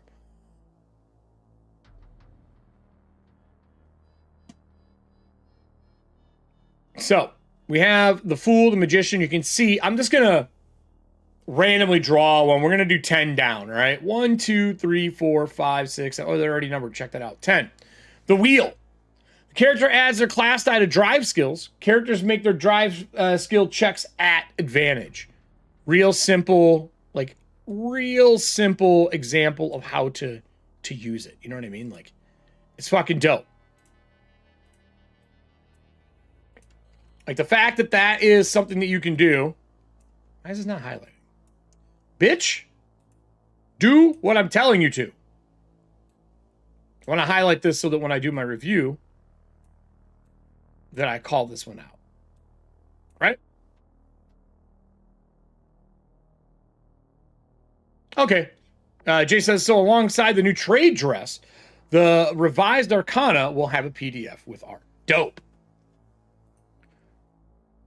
So he has the breakdown of like the sovereigns, the aspirants, and all those kind of things. So sovereigns, domain territory, or knowledge in the invisible world, overlapping areas and mundane. So you can kind of learn about all these. There's a lot of depth in this game. This is something that you immerse yourself in over time. And the more you play it, the more you'll know. The archons, global effect, aspirants, and what those are. Then using the arcana, and how to use them. How to use it in character creation and what it does. Gives you a unique ability. In play, which I think is probably the one that people are wondering about. Also, again, that nice color in black and white slapped together. Good shit. I love it.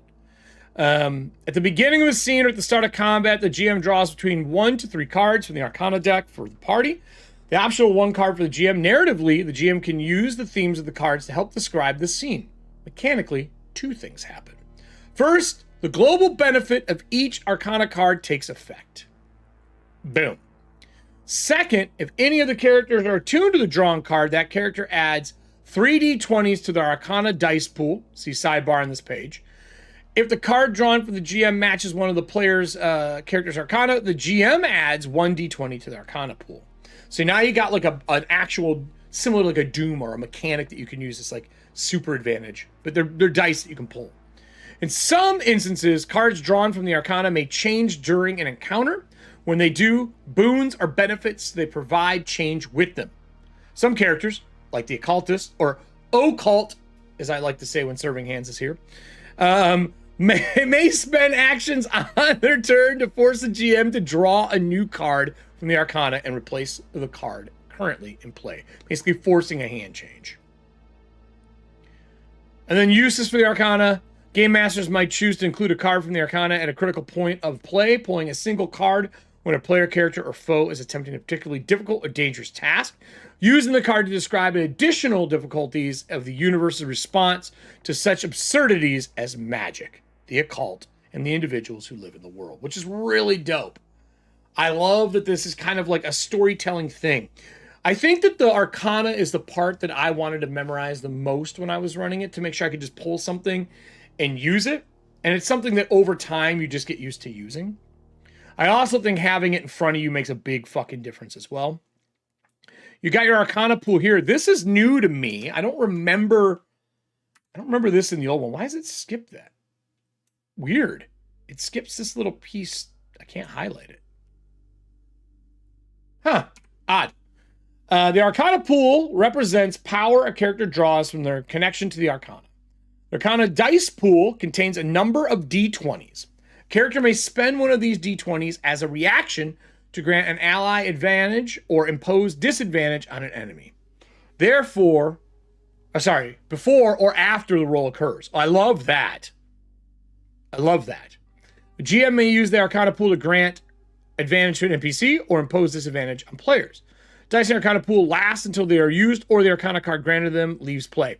Can you also grant yourself a d20 through your Arcana? I hope so. I hope you can.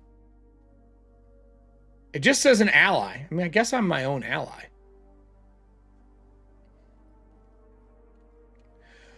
More great art, the library, librarian, the bloodlines themselves. This is where we're going to kind of fucking cook through here a little faster in some sections. The 1% can fully understand the impact of the various bloodlines, which is dope. Yes, you can use it for yourself. Okay, thank you, Jay. Good to know, good to know. Oop, it's getting darker. I could turn this up. I don't know if you guys noticed the hanging candles. I got those at the dollar store. I think they're like $4, but you know, $1 a candle, I guess. Breakdown of what all the bloodlines are. I love that they have their own iconography. The Dragon bloodline, the Dream bloodline, the Fae bloodline, Infernal, Jinn, Seraphic, and Shadow. Then playing one of the unblooded. You can play unblooded if you don't have a bloodline, which is cool. So you need to buy, nah, you just use everybody's at the table. Or if you give someone a D, look, this is something I think is super important. In 5e, or games that provide advantage, I have decided through all the running, especially during Dragonbane, I think I noticed this. I like, if I am helping you, providing you advantage, I believe that the person providing advantage should roll the advantage. Or boon, or whatever it is. Because you want them to feel a part of the action. So if I am assisting you in combat by holding someone's arms behind them so you can fucking punch them as a boxer, the person holding the arm should roll their advantage roll, and then you should roll your attack roll, allowing both people to be a part of that scene. You see me do this right now a lot in our Magic and Monsters campaign, but I did it a lot in Athontia as well. Is I think that having that person roll and just say, instead of going, I give you a bonus, means so much more. Because you are involving them mechanically and verbally in the scene. That's what I believe.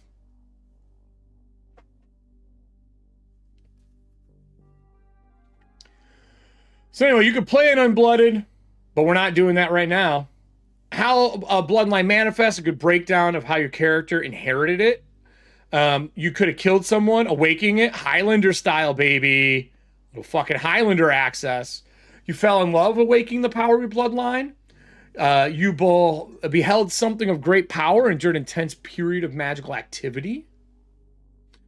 You saved someone's life, a person of great power who awakened the magical item within you. You are awakened by a sovereign to serve, or the power of proper alignment. Super cool. I love this.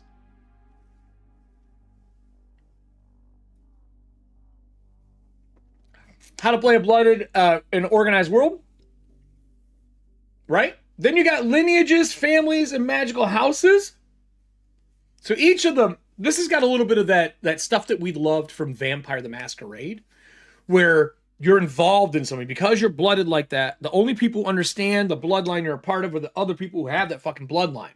And I think this does a really good job of that. I think this brings everything to a good storytelling point. I am curious to see if Stormbunny Studios has found a way to, why would bloodlines work together? That kind of thing. While each of the 7 bloodlines are distinct in their own connection, the invisible world are not socially or culturally unified. Instead, each bloodline is broken down further into lineages, and within those, houses and individual families. These are described below. There's lineages, blooded families, and houses, right? Great. I love this art again. Super fun.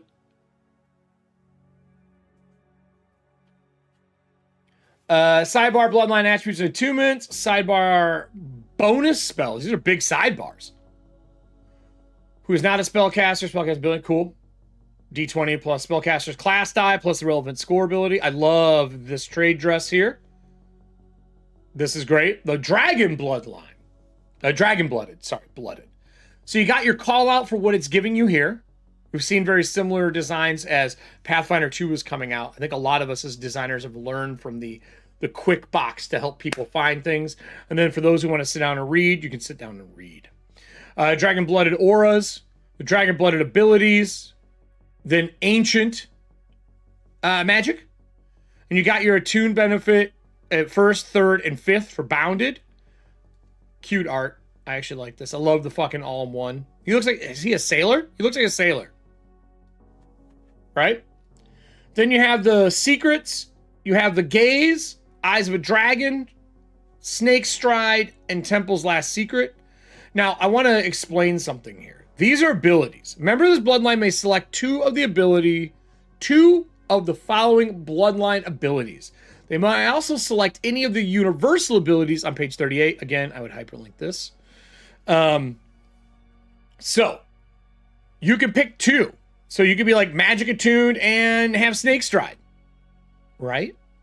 Allowing you to officially build a really custom character out of just making some choices during play. I'm assuming STORMBUNNY Studios is going to put out a bunch of iconic characters or pre-gen characters so that if you don't have time to generate characters, you'll be able to pick them up and just play. Really fucking cool, dude.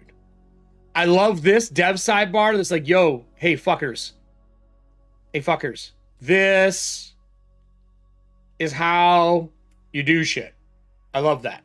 This is important, right? Like, actually, can I just draw a star? Important. Call that out during. The Dream Blooded. This might be my favorite piece of art. I fucking love this. I know Jay hasn't animated one of these somewhere. Right? Dream Blooded. All your different things that are under the Dream Blooded. Great art. This is fucking cool. I love this kind of stuff. I have not seen the Fey Blooded before. That is amazing. And she got some boots on for hiking through that forest. Really cool concepts. I'd love to see what characters are building out of this. The Infernal Blooded, great again. Sword Came, one of my favorites. Some bloody footprints. I have a lot of questions. Oh, hey! There you go, Jay. I guess I have to play this, right? Hoffman's Blessing. The great builder has granted his character a supernatural understanding of how much of the world works. This character gains technology as a class skill. Character learns the Mending cantrip as a bonus spell. Really cool. Also, isn't this Samadhi? Is that what that character was, I think? And he's treads on them boots. Nah, man, he's a dancer. He's a charismatic dancer. Those are fucking shoes. This boots... The other girl's boots had treads on them. The Fey Blooded is Jenna's. Oh, okay, cool. Thanks. I didn't know that, Allie. That's awesome. Good to know. What else we got here? The Jinn Blooded. Totally different art. Pop starry looking almost. I like that. Are these coins? The fuck is that? Jay, I'm gonna save it. I'm gonna save it for the video. I'm gonna save it during the video.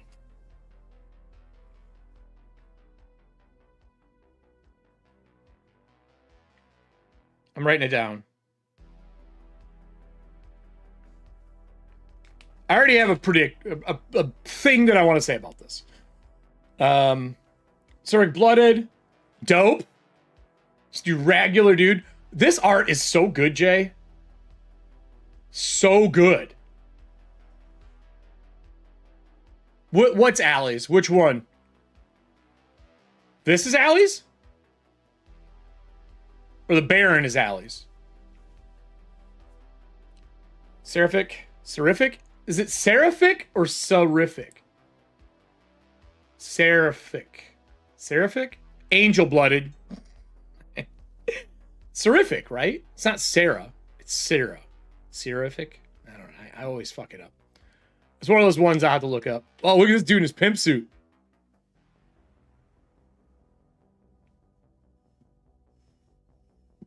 Look at this guy. I got some Cat Williams vibes here with a little bit of Joker mentality.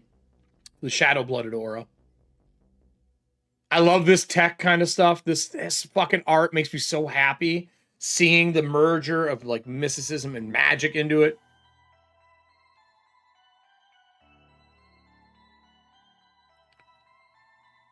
Go back up. Which image, Jay? I can just scroll up to it if I know what image. Oh, another layering of the color in the fucking black and white. This is so fucked. This is so fucked. It's so good. It's like I wrote that scene. So in this chapter, we're getting into the 7 classes. Notice a repeat of 7. My game's at 13. Jay's game's at 7. Single class characters, dual class characters, tiers of play. Oh, he did mention it here, so I can talk about it. So tiers of play. Levels 1 to 7 is Bloodlines and Black Magic. Legendary tiers is 8 to 14. And that's strangers to the Invisible Sun or its dangers. These characters work basically and operate within it. They're not strangers to it anymore. And then you got mythic tier, 15 to 21. And these are people who are like above and beyond the mundane world. They are deific almost. They're very truly weird and strong. Class advancement. Oh, the gin-blooded was Allie's. Oh, Allie, I didn't know you did that pop star. Little K-pop action look. I don't know what's going on here for highlighting. You got a weird break here. See that weird break? I don't know. I have that problem too. I don't know what fucking causes it. I can't highlight it. Go over here. I'm just going to do this. Want to be a bitch. Adobe Acrobat. When a player creates a character and selects his class, that class, they officially begin their character class advancement, the background. Mechanical process, increasing a character's level and its relative strength. See, I just also want to point out, M dashes do not mean AI. You fucking cunts. I mean that. M dashes don't mean AI. They're fucking part of writing. Really, they are. Look it up. Seriously. Just because they're new to you doesn't mean they're new. You fuckers. It's from the optimization. Okay, Jay, thanks. I was wondering what caused it because I've been having that problem too. Let's see. The process measures experience points in many games. Throughout Bloodlines Black Magic, role-playing game uses milestone system instead. I love me a milestone system for story-based games. I think it's great. Obsessive tracking of the copy. Learn something new every day. Had no idea that that's what caused it.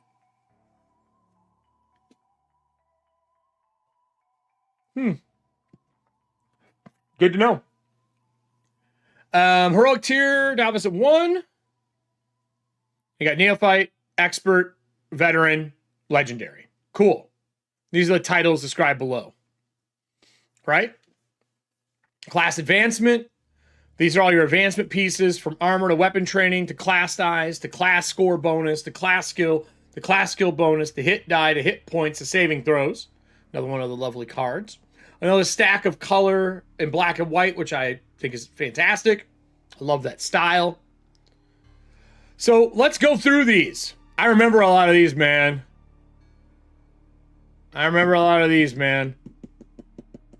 Really like it. The Brawler, the martial role. It's fucking throw down, bitches. That's what this is. Really fucking cool. Brawler is the person who is there to do melee combat and to beat your ass into the fucking ground. I love them. They're your fight club member. They're your boxer. They're all those things that you want, right? You can see the 0 to 7 because that is what this book is about, is levels 1 to 7. He did mention that there are 2 other tiers of play, which means I think we'll probably see things in the future. I think there's even rules for leveling up past that in here, if I remember correctly, Jay. There are rules for the 8+ and whatnot. I think isn't it like just pick another ability, pick one of your class features, something like that, if I remember correctly. The Brawler is the tank that always dies. That, I never thought about that. It's true. It's true. I saw the Brawler in my eyes as a little bit of Ghost Rider. I always wanted to make a Ghost Rider style of Brawler. Had a purpose, and once that purpose was done, they were done. That's kind of how I've always seen them. I wanted to make one. I shouldn't see him. Not see him. They have your starting equipment. The Hunter, again. You pulled those? Okay. You pulled the ability to level up afterwards. Gotcha. Oh, okay. They're being revised for the GM. Oh. So the Hunter, again, great art, teddy bear, got to track motherfuckers. I think we saw color of this too, on a photo Jay sent me. I love these little hidden pieces. Did you pull all the hidden secret stuff out of the book, Jay, or did you leave some of that in here? Because I know in our first version, when we were doing PF1, we did like a deep crawl of like adding like really weird hidden things within. Cunning Hunter, Glass of Shadow at 7. I like this. This is laid out so well, Jay. Symbol for Umbra Die, the Apocryphites. Do you have a pronunciation guide somewhere? Because you're going to need it for some of this shit for people. Do you have it on like your Patreon page or something like that? That might be a cool thing to do. Or maybe it's in the back of the book and I haven't gotten there yet. I know that shit happens. I've been doing a lot of pronunciations in line for my monsters lately. Sidebar and terrain types: coastal, desert, forest, coniferous, forest, deciduous, grasslands, jungle, mountains, savanna, subterranean, swamps, tundra, and urban. I like this fucking terrain types. I like the rename, man. We got the occultist. Super cool. That library again, along with the black and white art over it. I love the touch of the box and the frames and stepping out of them. Great layout. Let's just look at a class here. You get Arcana, Arcana, the Magician. That's your card. Armor, spell, and weapon training. Arcanas are trained in spell casting. They're also trained in the martial basic weapons and one basic firearm of their choice, so they know how to shoot shit. They are not trained to wear armor. Yeah, no shit. Your spellcaster bitch. The occultist uses a D4 as their class die at first level. This die improves every 4 levels to D6, 7, D8. Occultist adds their class die as a bonus to their Pierce the Veil checks and their class saving throw because they're good at seeing into the veil. So when you roll your check, you're adding that class die as well. Class saving throws: charisma and intelligence. Class skill: each occultist is trained in lore, invisible world, and occult skills. Additionally, the occultist may select any 3 of the following skills: computers, crafting, culture, focus, insight, investigation, lore, medicine, nature, perception, psychic, religion, and technology. Once selected, character adds these skills to the occultist list of class skills. Occultist is also trained to use ritual tools. They get a D8 hit points. Awesome. Hit points: an occultist begins play with the maximum hit points of D8. The character's constitution ability score gets added to it. Gains a 4 constitution score, hit points at first level, and then you get your starting equipment. Cool. All right. I love that. I also love that each class has an aura breakdown here. I'm just going to do it from over here. I love the aura breakdowns. I think those are really cool. Basically, occultists have a broad range of auras, most of them taking the time to craft their aura's appearance, altering it to match their aesthetic. Some occultists will appear in finely crafted suits of translucent gossamer, while others might favor a stranger or darker auras, filling their personal space with ink and smoke. I love that there is a form and function to the auras, so you can kind of customize them. I think that's really fucking cool. What other classes we got in here? I also like the purple callouts. Your spell book entries. Ooh, that's a thick one. This is thick. The occult. Here's your 1 to 7 spell slots, known tricks. And so tricks are going to be like your cantrips, I'm assuming. There's my guess without getting deep. Miracle worker. There's some good shit in here. Cheat space. The occultist may, as a reaction to an attack that would hit, automatically change positions with a single adjacent creature unless the target succeeds on an intelligence saving throw. The creature fails to save, they change positions, and the creature instead suffers the damage. No, sorry, bitch, hit him. This is your bitch. Don't hit me. Hit this guy. That is great. That is great. God, there is some sneaky shit you could do with that. Ooh. I hope there's an upgraded attunement for cheat space where you could do it for targeted spells. That'd be hot. Oh, the baddies. This guy's reading a book he shouldn't read. This dude, this has got some Hellboy vibes. Real Hellboy vibes. I love it. The operative. This is what I played on Allie's show. I enjoyed the operative a lot. I love the one where you can pull, you have like basically a flat space where you can reach in and pull out gear. I thought that was really fucking fun. Like really fun. What else we got in the classes here? 7 of them. Got one more in here if I remember correctly. I think this is Todd's art, if I remember correctly. This operative with a gun. Yeah, PF1 book. Yeah, I know. It's a heritage piece. Ah. Oh, look, Mutant Demon Baby. I know. Shh, don't spoil things, Serving Hands. All right, scrolling. Wait. Did I fuck this up? I must have skipped a class. Did I skip a class? Psychic. I thought so. So here's your psychic. I love the skull image. Really cool. Psychic Slab, Psychic Grasp. These are like psychic abilities you can get. And you get an ability, and it's... Wait, what? The psychic must complete a long rest before using the ability again. Oh, cool. Once per day, when someone is interacting with or studying the illusion, the psychic may, as a reaction that does not provoke an attack opportunity from the enemy, choose to dismiss the illusion violently, causing it to deal psychic damage equal to... This is hot. I love that. That's fucking dope. Astral Access, Pierce the Veil, Detect Thoughts, Thought Shield, Discipline. I love this. I really enjoyed... This is the first thing I was reading through on the weekend. I loved how you did your psychics and their powers that they get. It feels... I don't know, man. It just has a different feel to it. It doesn't feel like magic, which made me really happy. I'm tired of seeing psionics feel like magic. You know what I mean? This is dope. I like that layering. Mind Burn. Push boundaries the most psychics avoid. The psychic has unlocked the destructive power hidden in their inner mind. When the psychic selects the capstone ability, they gain the following benefits. The psychic may sacrifice 1d4 hit points as a bonus action to regain a spell slot. The psychic may sacrifice up to 3d4 hit points in the manner, regaining up to 3rd level spell slot each time. The psychic must complete a short rest before it can activate it again. You can hurt themselves to get back powers. Fucking love it. And then you got the spiritualist. This art is so fun. I love this layering of this. This is such a good mixed media from like painterly art to like photo looking snake to the black and white art on top. I love this kind of merging of everything together. Spiritualist is one of my favorite classes, by the way.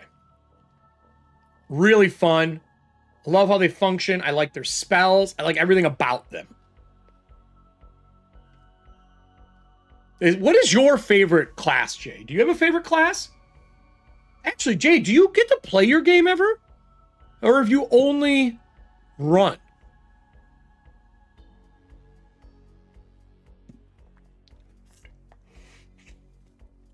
As I know you have a Monday game right now. Death Speaker? What? What? Second level of spiritualists learn speak with incorporeal undead spirits and similar entities from beyond the veil. When these creatures speak, the spiritualist perceives this as a cacophony of whispering voices. Only they can understand. This also allows the spiritualist to freely converse with the spirit guardian. Oh, that's fucking cool. Huh? That's fun. That's a fun... I don't know why this piece is so endearing to me.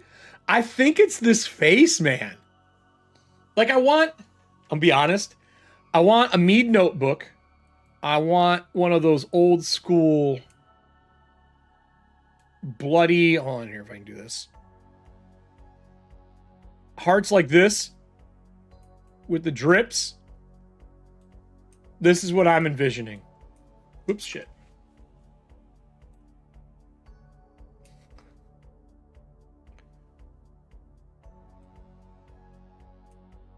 That's what for some reason, this is what I want this on I want this as a goddamn sticker. Just the old, like, the old bloody heart. Like, does anyone remember, what was the comic book, the rat one? It was the all-female fantasy cast. Rat Queens. I want that kind of heart with that guy's head in it. That's what I want. I want that as a fucking hologram sticker. Tell me I'm wrong.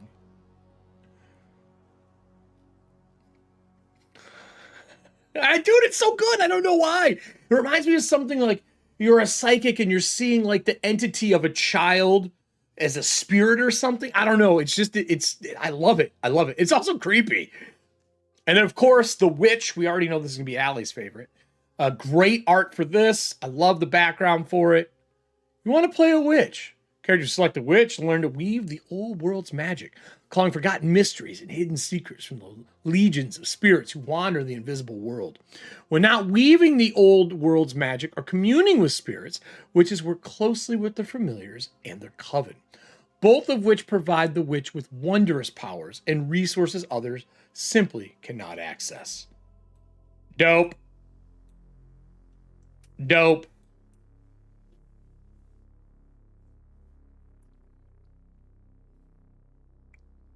Again, great work.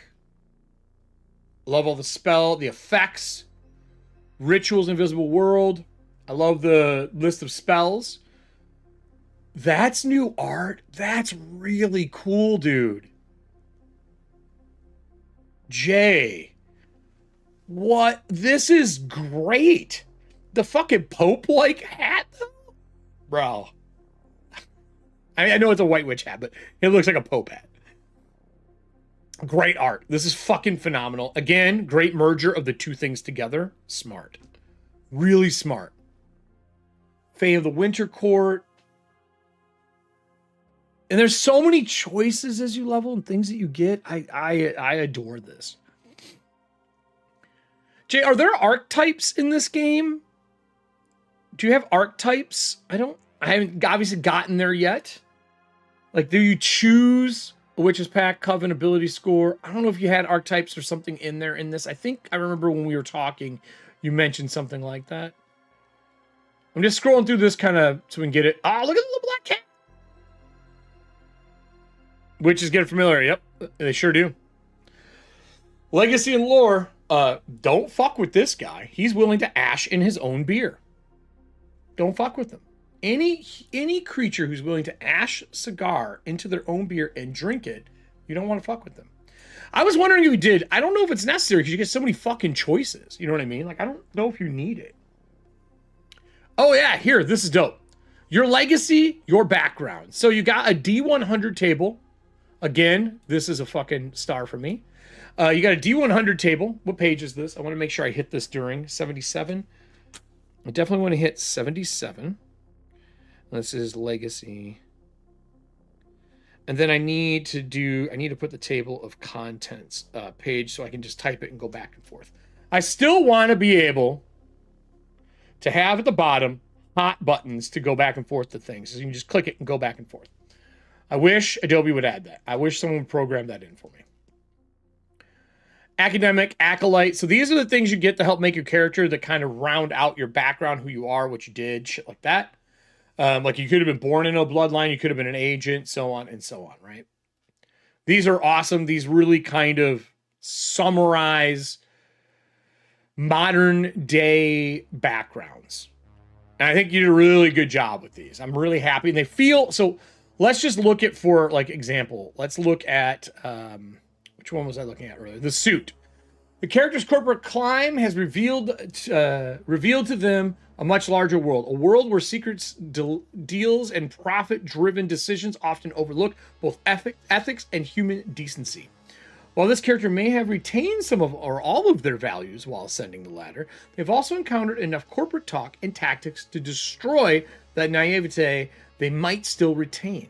Characters to select the suit background gain the following. They get double speak, add deception to their list of skills. Profession, the character adds lore business to their list of class skills. Polyglot, the character gains bonus language that they can read, write, and speak.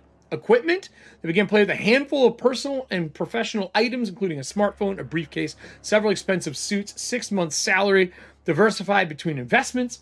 The character also has access to at least 1 month's salary and a checking account.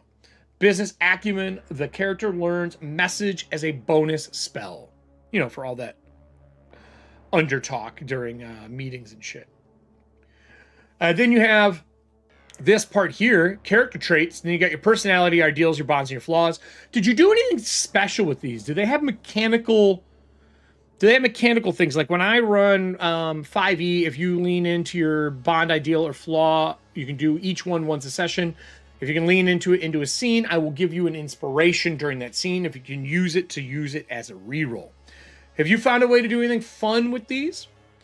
Each character in the world of Bloodlines and Black Magic will have different ideas, fears, values, and personalities that shape their approach to the world in which they live.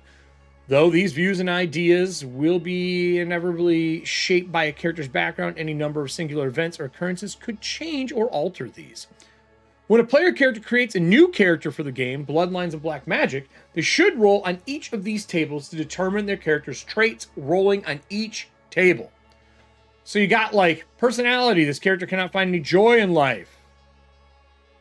Yes, but those are table rules. Oh, okay, cool, Jay. I'm glad you did something with them. I feel like there's such a cool thing that 5e added, but they just did nothing with them. You know what I mean? Like, I felt like 5e just kind of went, here's some stuff so you know how to role play your character, but we don't want to enforce them mechanically so that you take the time to learn what those things are and you can be a better player. They don't do shit with them. So I'm glad you did something with them. That makes me happy. Very robust. Again, color and trade dress. Sexy as fuck, man. I love, like, the childhood scars, the family ties. You really get something fun out of it. These will also be really good Patreon posts in the future. I think that would be a really good thing to do with these later on.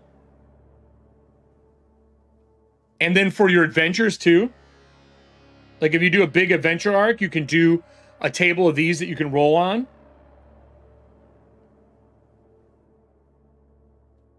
Also, GMs can do this when they get ready to run their own story arc. They can make some of these that fit what you're getting ready to run. Where you have to, maybe, like, birthmarks, scars, and tattoos are important, and you make custom ones that everybody has. And you have a table you roll on for those. I do that a lot for my defining moments. Auras and oddities. Every character in Bloodlines has an aura. So this is that whole idea of the aura, the better look, and what they are. That is a fucking dope image. Jay. This needs to be a metal poster. That is gorgeous. Who's that by? I can't read it. That's fucking gorgeous. Portrait of choices. Like, hold on here. This has got, like, Frazetta vibes to me. What page is this? 87? Love it.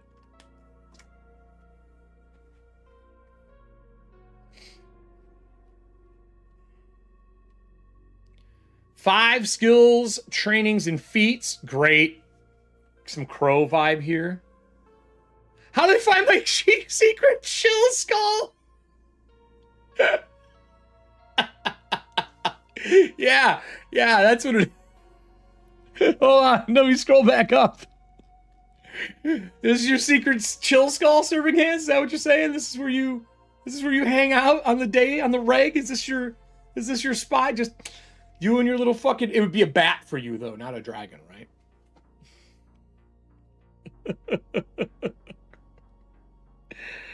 Oh, dope. Get back to where we were. So now you got skills and training. The next part of kind of building your character out, picking the things that you need, how you can do stuff.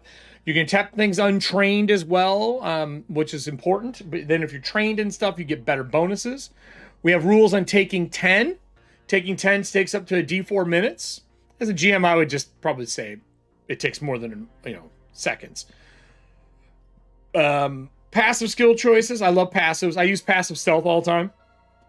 I think passive stealth is a very important skill when you're playing in a 5e game or anything where you got skill rolls for being stealthful. Because then it's passive stealth versus passive perception until you're either ready to attack or within a certain distance. Different DCs. 7, 11, 14, 17, 21, 24, 27, 31. Bloodlines of Black Magic uses a unique scale when assessing difficulty and challenges diverting from the slightly standard increments of 5. Difficulty array and most D20. Bloodlines. What was your reason for this? God damn it. What was your reason for different DCs? If you don't mind sharing that.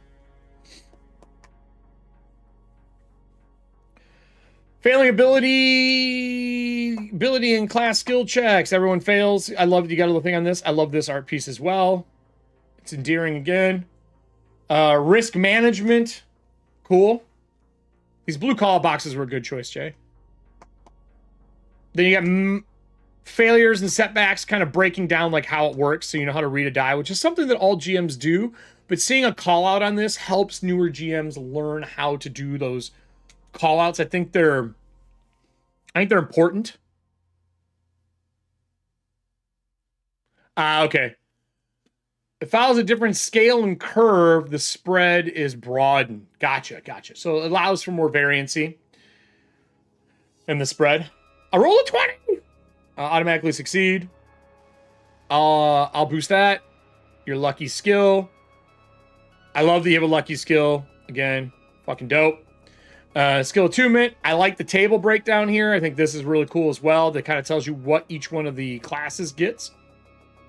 The 7, right? 1, 2, 3, 4, 5, 6, 7. Yep. Smart. J. You guys did a good job on that. You and your design team for that. Athletics. Also, this is cool, everybody.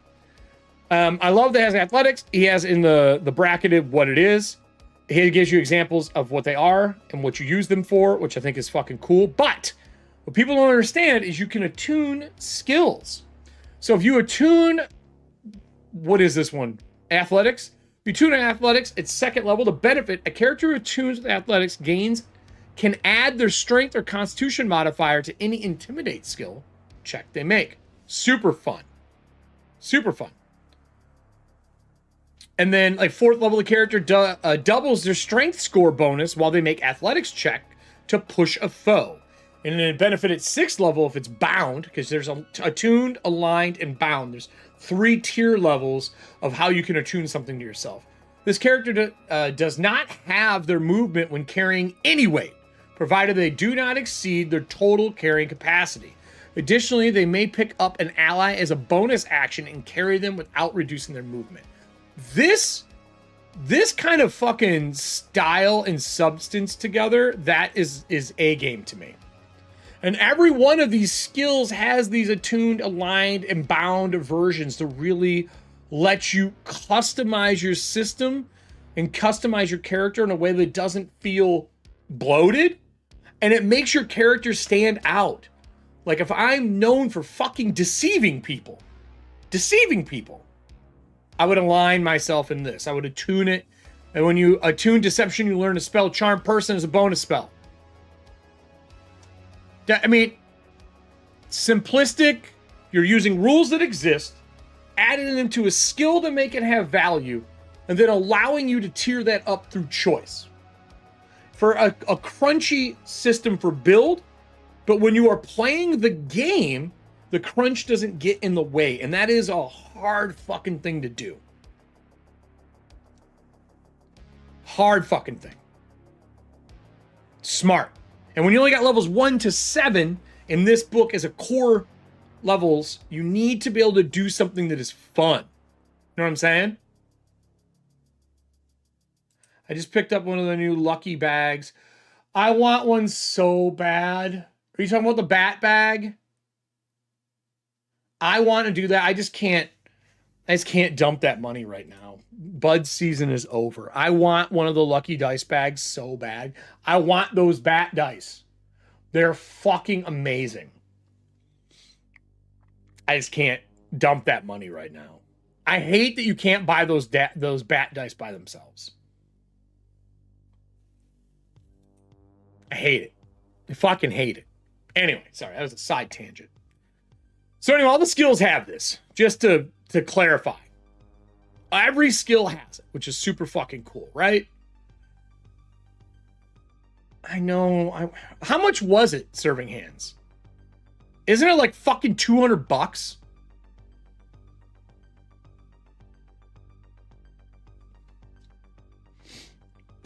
So we got our lore topics. I love these, the breakdown of lores. I hope this is on the GM screen, Jay. I think this is something that GMs constantly fucking forget. Also, I hope your GM screen also always puts the page number.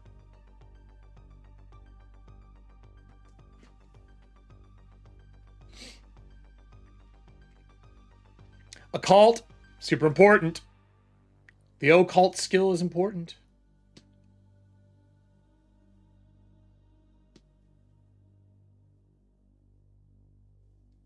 Really good. Lucky bag is 165. Well, that's not... Actually, that's not bad. I thought it was 2 something.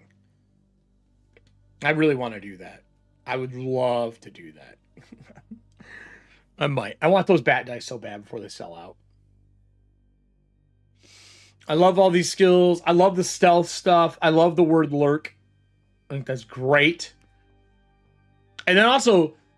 Characters trained in stealth skills can blend into a crowd lurking. This is a really smart use of like how to handle the Assassin's Creed style in a game. Thievery, all the stuff you expect. There's feats. I forgot you kept feats, dude. I forgot feats were in this game. I need to make a note for the recording of 106. 106 feats. Okay. I love having a dry erase desk. A Beautiful Mind. Great art again. Love this. This art's fucking great. So when do you get these? Feats in Bloodlines Black Magic role-playing game field. A character gains a feat of 4 and 7. So you get 2 during the course of your first 7. A character may always choose to forego a feat instead to choose one of the ability scores and increase it by 2 to a maximum of 21, or 2 of the ability scores by 1, again, to a maximum of 21. So 17 to 21 is the max that you can do. I love this. I love feats. I think I like feats over stat bonuses almost every day of the week. I think they give me flavor.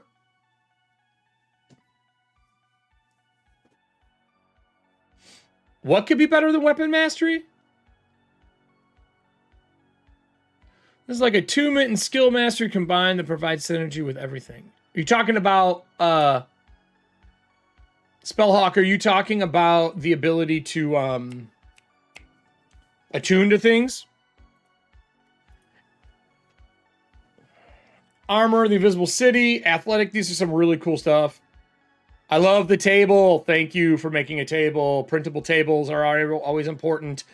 Any table that a GM can print and have next to them is worth it. Super fucking cool. Jay, this is better than Everyday Heroes. Right now. This is better than Everyday Heroes.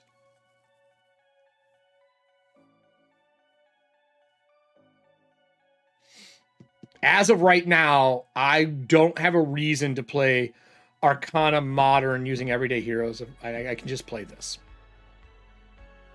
And it's not 5e. It's 07. You definitely have taken the core mechanic of advantage and disadvantage and made something else. That's fucking hard to do. There's so much 5e just out there. Citizen of the Invisible? Ugh. Bro. And the fact that you're getting this out in October, well, November 1st, technically. I was hoping you're going to be able to get this out on October 31st. This would have been a great fucking Halloween release. Keto, I love you got the fighting style. What's boxing? As someone who loves boxing. This character has been trained in boxing, an ancient Greek fighting style that was popularized in Great Britain and the United States. Character gains the following benefits.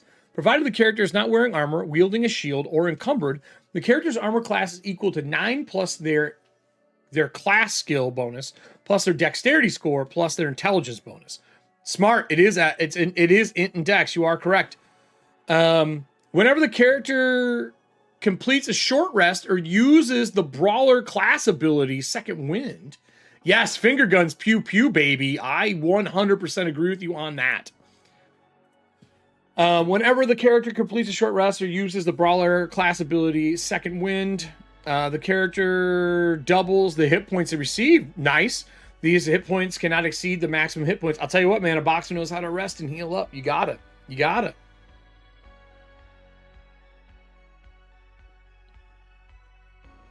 My spice wouldn't allow it.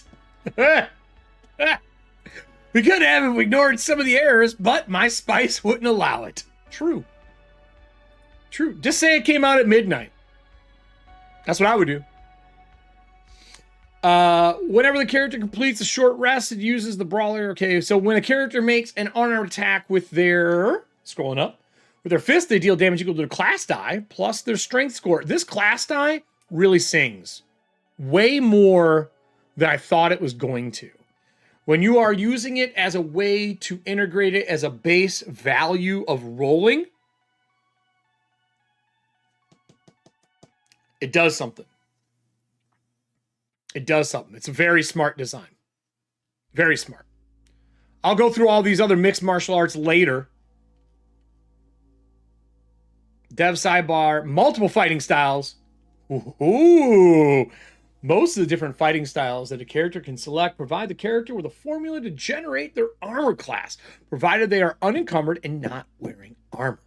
When a character has multiple fighting styles, these formulas do not stack. The character determines their armor class using the best option available. Thank you for telling players to eat a dick and stop cheating. I'm just saying. It's common sense. Sometimes the designer and the GM has to just tell players the common sense answer. I don't know, George. What do you think? It's right there.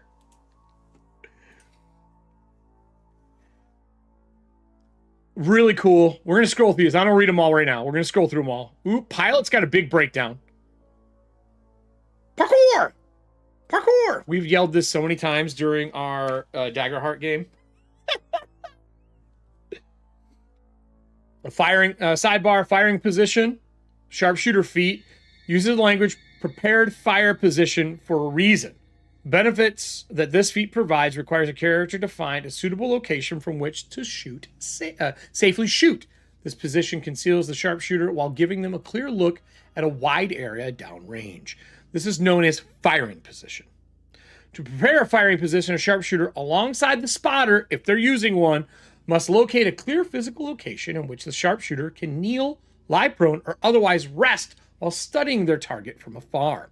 This position is often height, but may also be in field, a building, or a close location that safely conceals them. The position must be within the sharpshooter's longest range increment.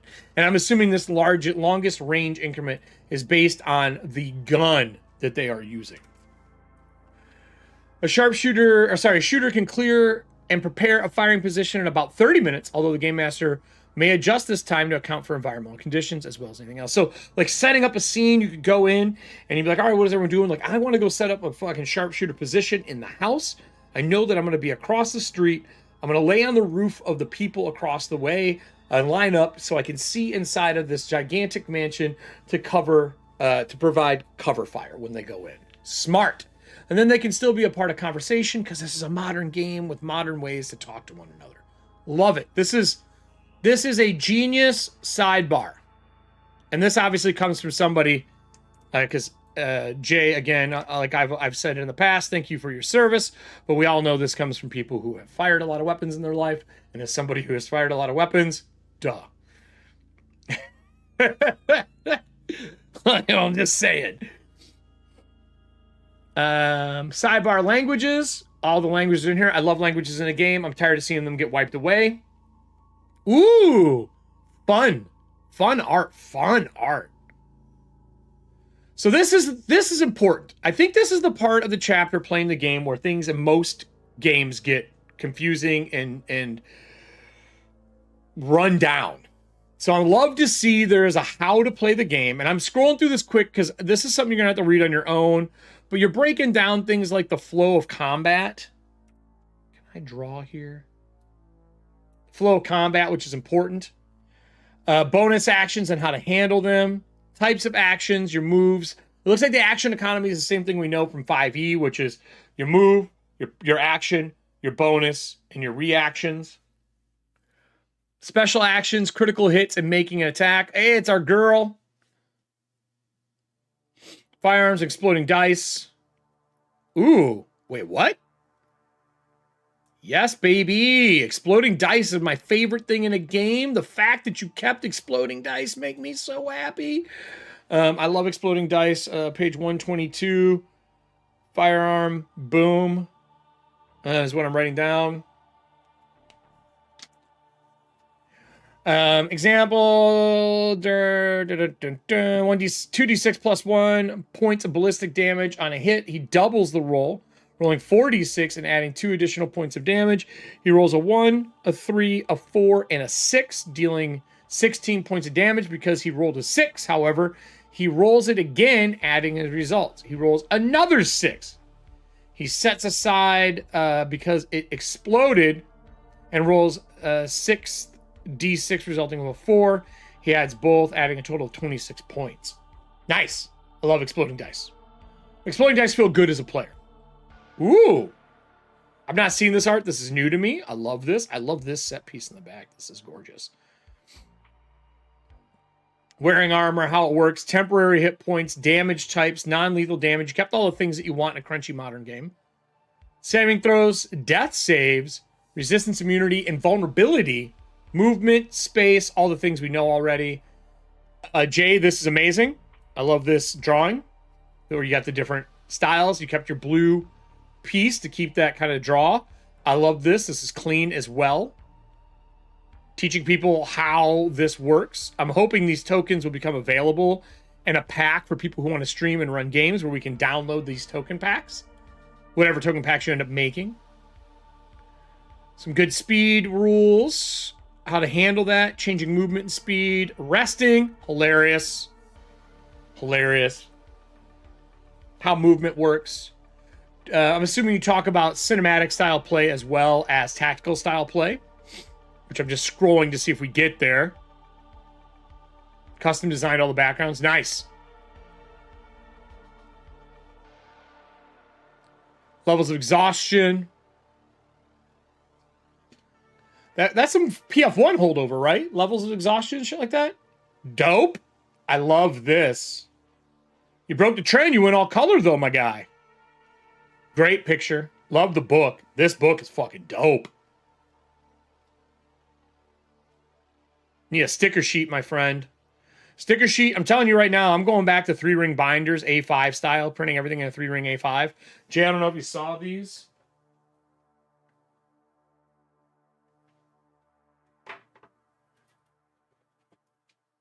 I gaffer taped all of the rope and shit to the back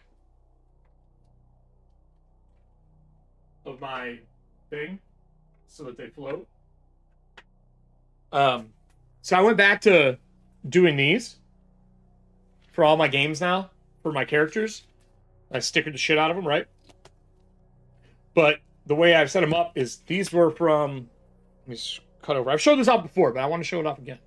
So I'm really happy with these. I think I'm going to be making these for breachers. Like, orderable ones. I'm going to talk to a couple people I know who are doing the same.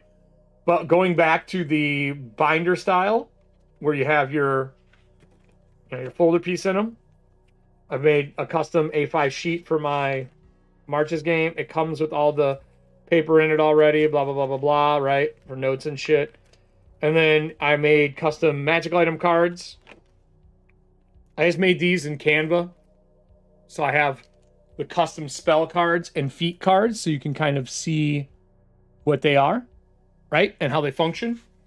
And they're really easy to make, right? And then the back has a fill out planner, because I think these planners matter for when you're playing games. Time matters in a game. It's the one thing Gygax did right. And then I got my West Marches tracking sheet. But I think I'm going to go back to making these for all my games in A5 format, because, and this is it, A5 is easier to travel with. This is easier to fit in my backpack. I can put 4 or 5 characters in here. So I'm going back to this style. And I'm going to be making them for a lot of things coming up. But just wanted to talk about that for a minute. All right, let's continue. This creepy fuck. I know what this is from. Creepy bastard. Spellcasting, how spellcasting works. You really went through everything and redefined how everything works. Is there any big changes in spellcasting that people should be aware of, Jay? That I should mention during the review? 7 plus relevant spellcasting ability score, the spellcaster's class die bonus, plus any special bonuses. 7 is the base for everything now, it looks like, unless you have some of the martial arts stuff, then it's a 9. Spell attack rolls. Ritual magic. Rituals take 10 minutes. Boom. Per spell level. Oh. Cool. I hope you teach GMs how to pace better in the GM section.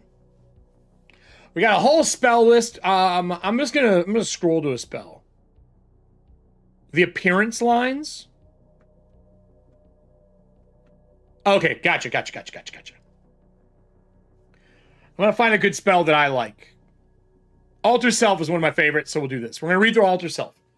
Second level transmutation, 1 primary action. Oh, you rename things to primary actions too. That's new. They're called primary actions now. I like that. Range self, spellcaster, verbal somatic, concentration up to 1 hour. The effect. The spellcaster completes the spell. They assume a new form from the following options. They can maintain this form for the duration of the spell. The spellcaster may switch to a different form as a move action. Ooh, moving through a crowd and lurking. That would be great. The spellcaster can select any of the following forms. Aquatic adaptation. Caster's body grows gills and the webbing between their fingers and toes. Swim speed of 30.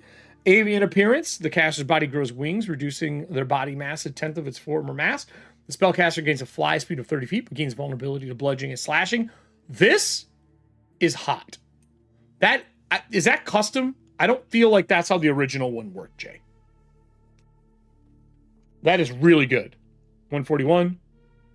Alter Self. I love flavor. And this adds flavor. Yeah, delay's fine. Condition appearance. The spellcaster changes their appearance. The caster chooses the new physical color and other aspects. If they have an image handy, they can choose to look like a specific person, although doing so can be risky.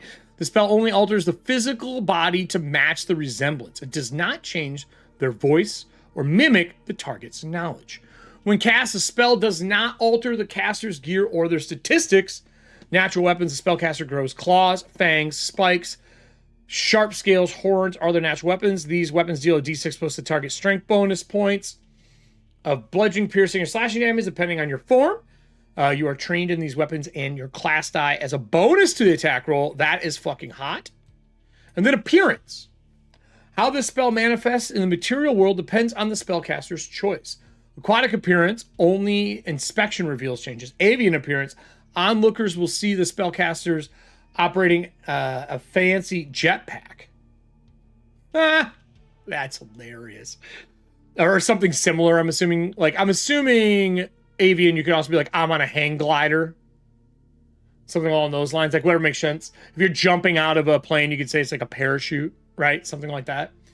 Change appearance, onlookers see intended image. Natural weapons, onlookers see the spellcasters using their hands, knees, and feet normally for natural weapons. But if you have Pierce the Veil, onlookers in the visible world see the target's aura fluctuating between a series of mirrored images. This is genius. Really smart. Really smart. I'm going to scroll through the spells quickly because I don't want to spend too much time. What is that? Fuck that. That gator? Nope. Ooh, I saw counter spell. We'll get into that later. Actually, we won't. I need to look at this. Counter spell is the bane of all GM's existence. Did you make it good? Did you solve the counter spell problem? Because counter spell takes all agency away from a GM. One reaction, 60-foot a creature, the spellcaster is a spell, performing a ritual or ceremony. Caster attempts to interrupt the creature in process of casting a spell. The creature is casting a spell 3rd level or lower. The spell fails and has no effect. If it is casting a spell of 4th level or higher, the caster must make an ability check. So 3rd or lower, gone. 4th or higher, roll. Onlookers see the caster make a dismissive gesture. Onlookers see the magical energy. Okay, so a little simpler, but nothing crazy. All right. Lots of spells in here. It is called Bloodlines and Black Magic, everybody, so don't get fucking pissy. You got more spells in here and you know what to fucking do with. Also, Jay, I love these. Love this. Very smart. Very. Oh, you know what? I didn't look. I do want to scroll up to the beginning of spells. Did you put a spell list here that's hyperlinked?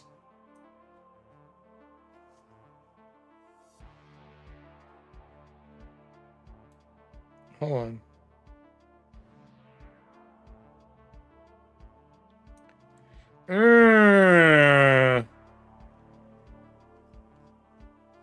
Maybe it's in the back of the book. I'm looking for a spell list where you can click to go to spells. I know bookmarks have it, but it's easier when it's hyperlinked in the book because bookmarks do not work well on phones. You know what I'm saying?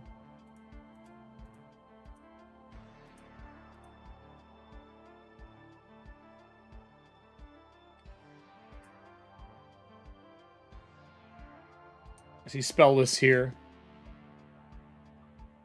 No? You might want to add one. There are spells lists, but we haven't crossed them. Even if it's just all the spells in the beginning or at the end of the book where I can go through hyperlinks. Because then you can just click spells to go around when you're on a phone. Or even if it's just A through Z. That'd be kind of dope too. Not a game break, not a deal breaker, just more of a concept of easy navigation in a large book. Let me get past all these. Ooh, what's that art? I saw some art, bitches. That's cool. That is fucking awesome. What is this for? Nuke? True Strike? Unseen Servant? Wow, dude, that is dope. I don't know what this is, but that's a fucking bonus.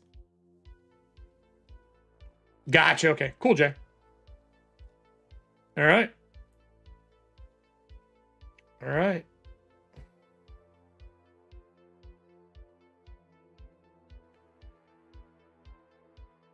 I'm scrolling through. Okay. Oh, I didn't mean to skip this.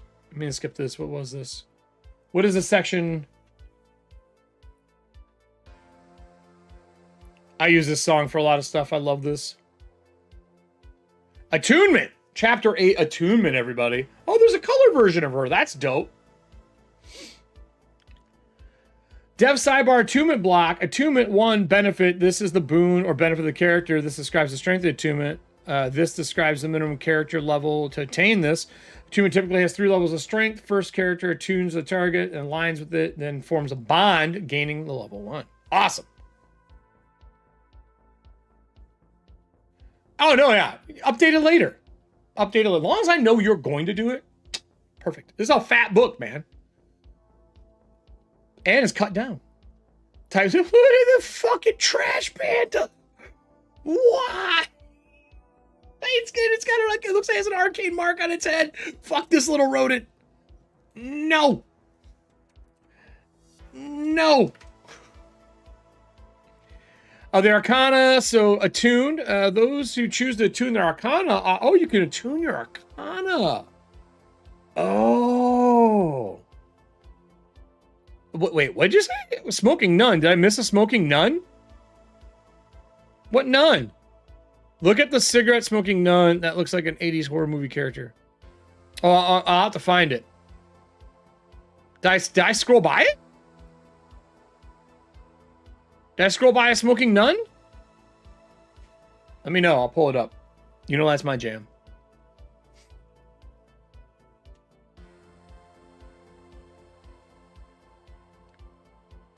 Attunement examples. Oh, this is cool.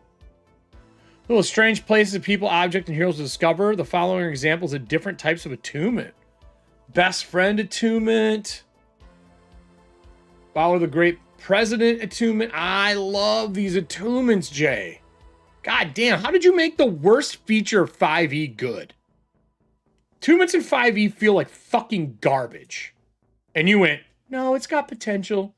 And I even said, I remember saying, no, they're bad. Why the fuck are you doing it? You're like, no, I'm gonna make it good. And here we are, me going, well, shit. Attunement doesn't suck anymore.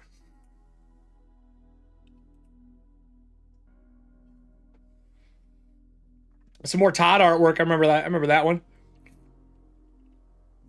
There's the smoking nun. Fuck yes. This needs to be a sticker without the background. I want that as a sticker, Jay. Just the fucking nun. Just the nun smoking. Attunement. Oh, you can attune to your stats too?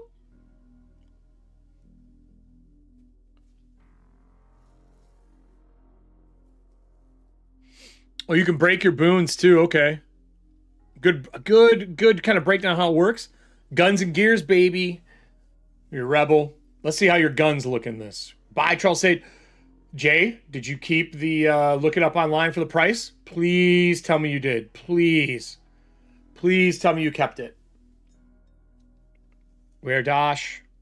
Where's the look it up online rule? How much shit cost? Why is it coins? Visible world and bleeding into the secret world. Most commerce is done by trading Dosh or other. Oh, okay. That's invisible world trade. I see.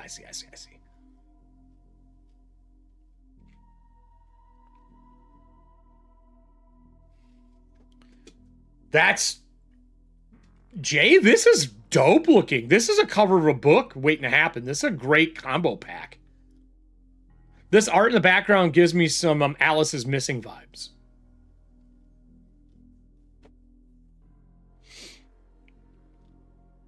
I might have to get a physical copy of this, man. Are you doing collector's editions? I know you were probably talking about it before, but I don't know where you are in that process. Bye. Have fun driving home, Michael. Home I go. I'm about ready to record my thoughts on this. I'm going to do a quick one. I think I might do a character creation. Not today, but a day coming up. Maybe I'll do it with Jay. Jay, maybe we'll do that. Maybe we'll do a character creation stream. Yeah, meets Children of the Corn. Yes, it does have a Children of the Corn vibe for that. Ooh, I like this symbol. What is this for? All this equipment, by the way, is great. This art is great. This is so fucking cool. So 12 plus decks. I love the thresholds. I love that some have special qualities. These tables read hella clean.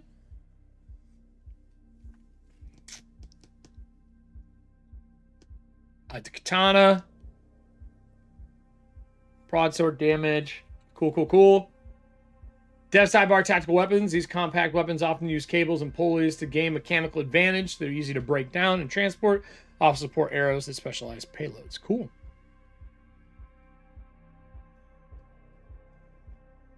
Oh, do it. I'll draw it. Draw what? Fabled. Oh, the character? Maybe. I might do that. I need to make character for me. Maybe I'll do some solo gameplay with it once. Maybe I'll do like a special solo game.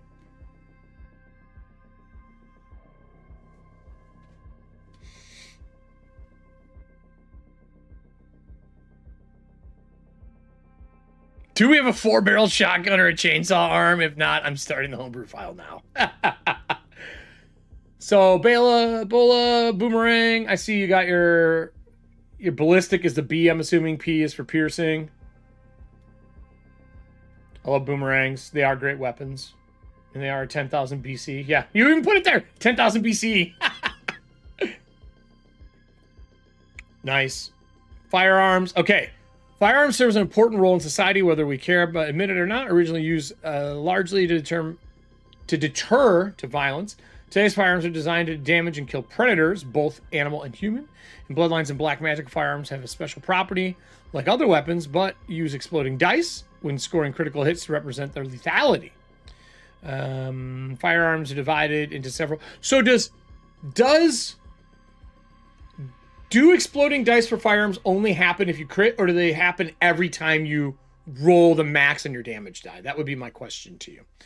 And I read it, but I'm just for clarity. These firearms are easy to shoot, but require usually 22 or 9 mil. All the normal things. I know all this kind of stuff. Hold out, dark fire round, dope. Got some different ammo types. Okay, so here we go. 2d6 plus 2 ballistic. I love the added bonus for things. I think that's smart. You have your ammunition, you have its concealable, you have its weight, ranges, 30-90, 15-45. Dope. The Glock Ithaca X3. It's a dope gun. I'm not gonna lie. I'm a Springfield fan overall, but there's some new ones. I love the new Springfield that just came out, actually. I'm thinking about picking one up. What was it? It was the, hold on here. Especially for the price point. The Springfield Echelon, you can get it for like $550 to $600. I actually really like it, and it shoots really smooth. Ooh, great art. Love this. This is great. That looks like the, what the fuck was the name of that company? They stopped making it with a built-in suppressor in real life. I can't remember. It looks like the not Judge Dredd, RoboCop gun. Can't remember the name of the company. I don't think they're around anymore, but they had a built-in suppressor. Submachine guns. How are we doing full auto? That is a real question. I'm sure there's rules for it. Automatic. A weapon with automatic property can be fired in a full automatic mode. Attacks made in this mode suffer a -5 penalty on attack rolls, but deal double damage. But deal double the number of damage dice. Nice. Clean. Clean. I love that. This is great. Income and wealth. Option rule, the rich benefactor. Wealth is a powerful tool, especially when exercised in play spaces with financial security feels more like an illusion than an attainable goal.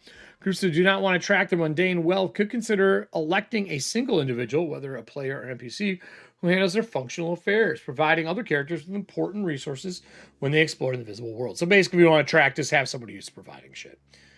Government employee, your lifestyle, Bloodlines Black Magic, your lifestyle choices, your finances, your effect, your hustle. Ooh, this is also really good, RJ. Damn, man. Privileged, elite, the good old skulls. And the appendix. I remember this art as well. Oh, look at the cute little dog. Real cute. That's a great piece. I like that too. Super fun. Ooh, I like that it bleeds behind the tables. Good call, Jay. Combat medic. So talent, ancient table. So this is going to get into familiars, creatures. Hey, there you go. Serving hands. Bat. Fucking trash panda. Familiars have their own abilities, what they give you, because familiars are an important part for the witch. Legends and lore. I love that there is a legends and lore section. This is on page what is this? 232. You said there's a GM's guide eventually, correct?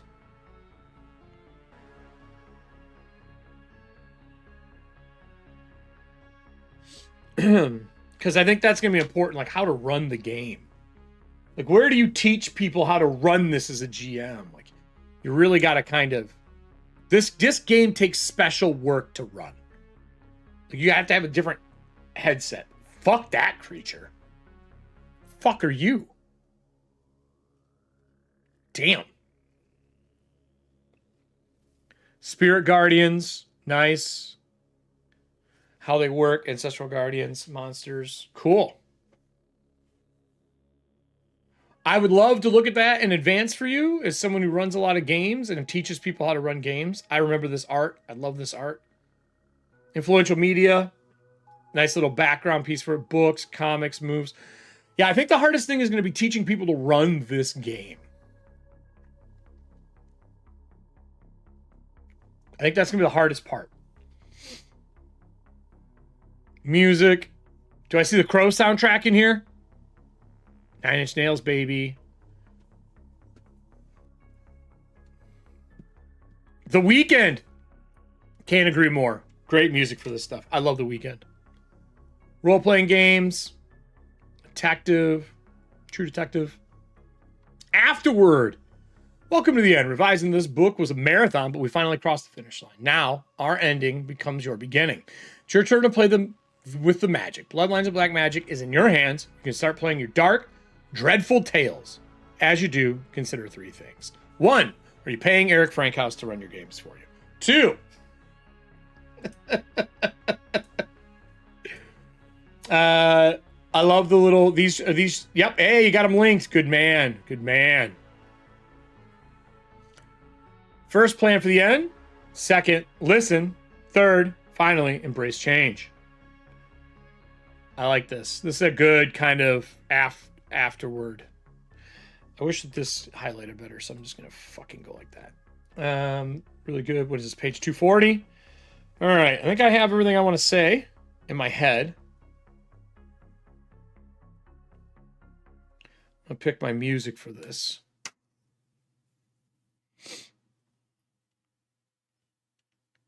All the addendum stuff. Here's the character sheets at the end, which he said form fill are coming next year, first quarter next year. Love this. I love the art behind it. These are really good, Jay. These are really solid. I will be printing one out. Ooh, I love this. I love this. Player section. Please fill out the section indicating their degree of comfort. Can I just have a big circle that says all allowed? What the fuck is this evil clitoris?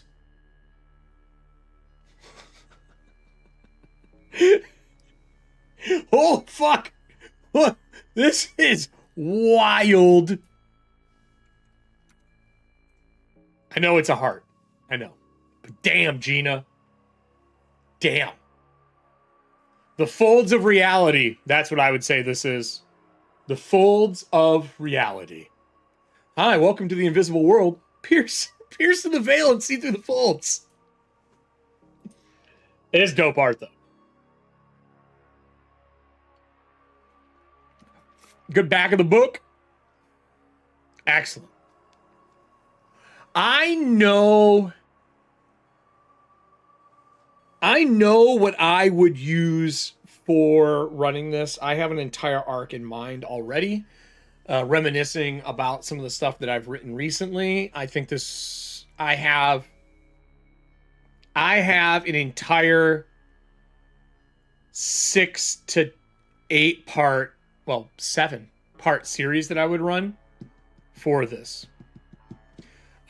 Jay, my friend, you and your team took a dream when I was helping with a Kickstarter for first edition and turned it into a living, breathing, on first glance, amazing piece.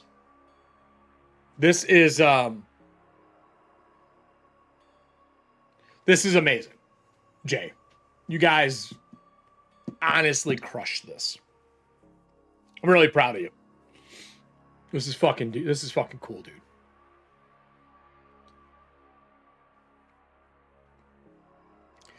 All right, everybody. So, you guys know how this works. We do a long scroll through, and now I shoot a 15 is what I'm looking for.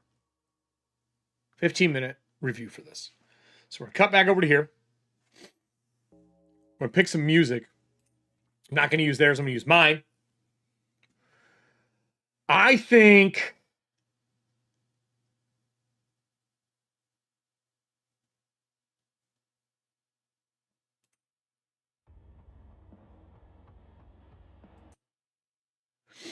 I went the instrumentals. Is this the instrumental?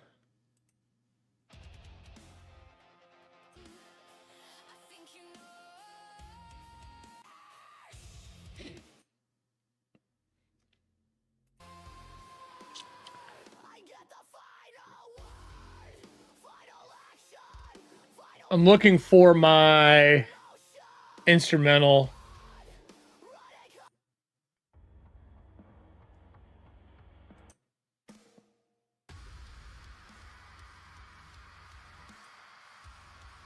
Yeah, we're going to use this one. All right, we'll get some Corpse Mother going for this. I'm going to record this. I also feel like I'm wearing the wrong hat. Hold on. Where you at? Where you at? There you go. We need this one. Change hat so it looks like it's... Jay, this one seems way more suiting, right? All right, everybody, we ready? We ready? I have something special as well at the end of this. And we're going to be doing more than one of these. Jay has given us some... Yep. Jay has given us some... I was just going to talk about it. Some free PDF copies that will be coming out on Friday. What I think I'm going to do for this is I'm going to give one away during this show here. We'll do it for a random person. We'll do a drawing after I do this recording. And then I'm going to do one for a commenter on the video for the live show here. And then I'll do one for when the video comes out afterwards. And then I'm probably going to do one for commenters on... I might do a short. And then on release day for this on Friday, I'll do something as well to give away some free PDF copies for this. The Jay is donating, or I should say giving 7 of them to give out, which are preview copies. So we are going to give those out. We'll get into that afterwards. So let's start the recording, shall we?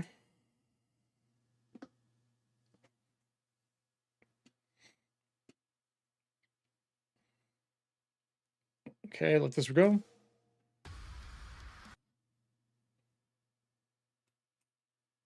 Here. I need to cycle one more.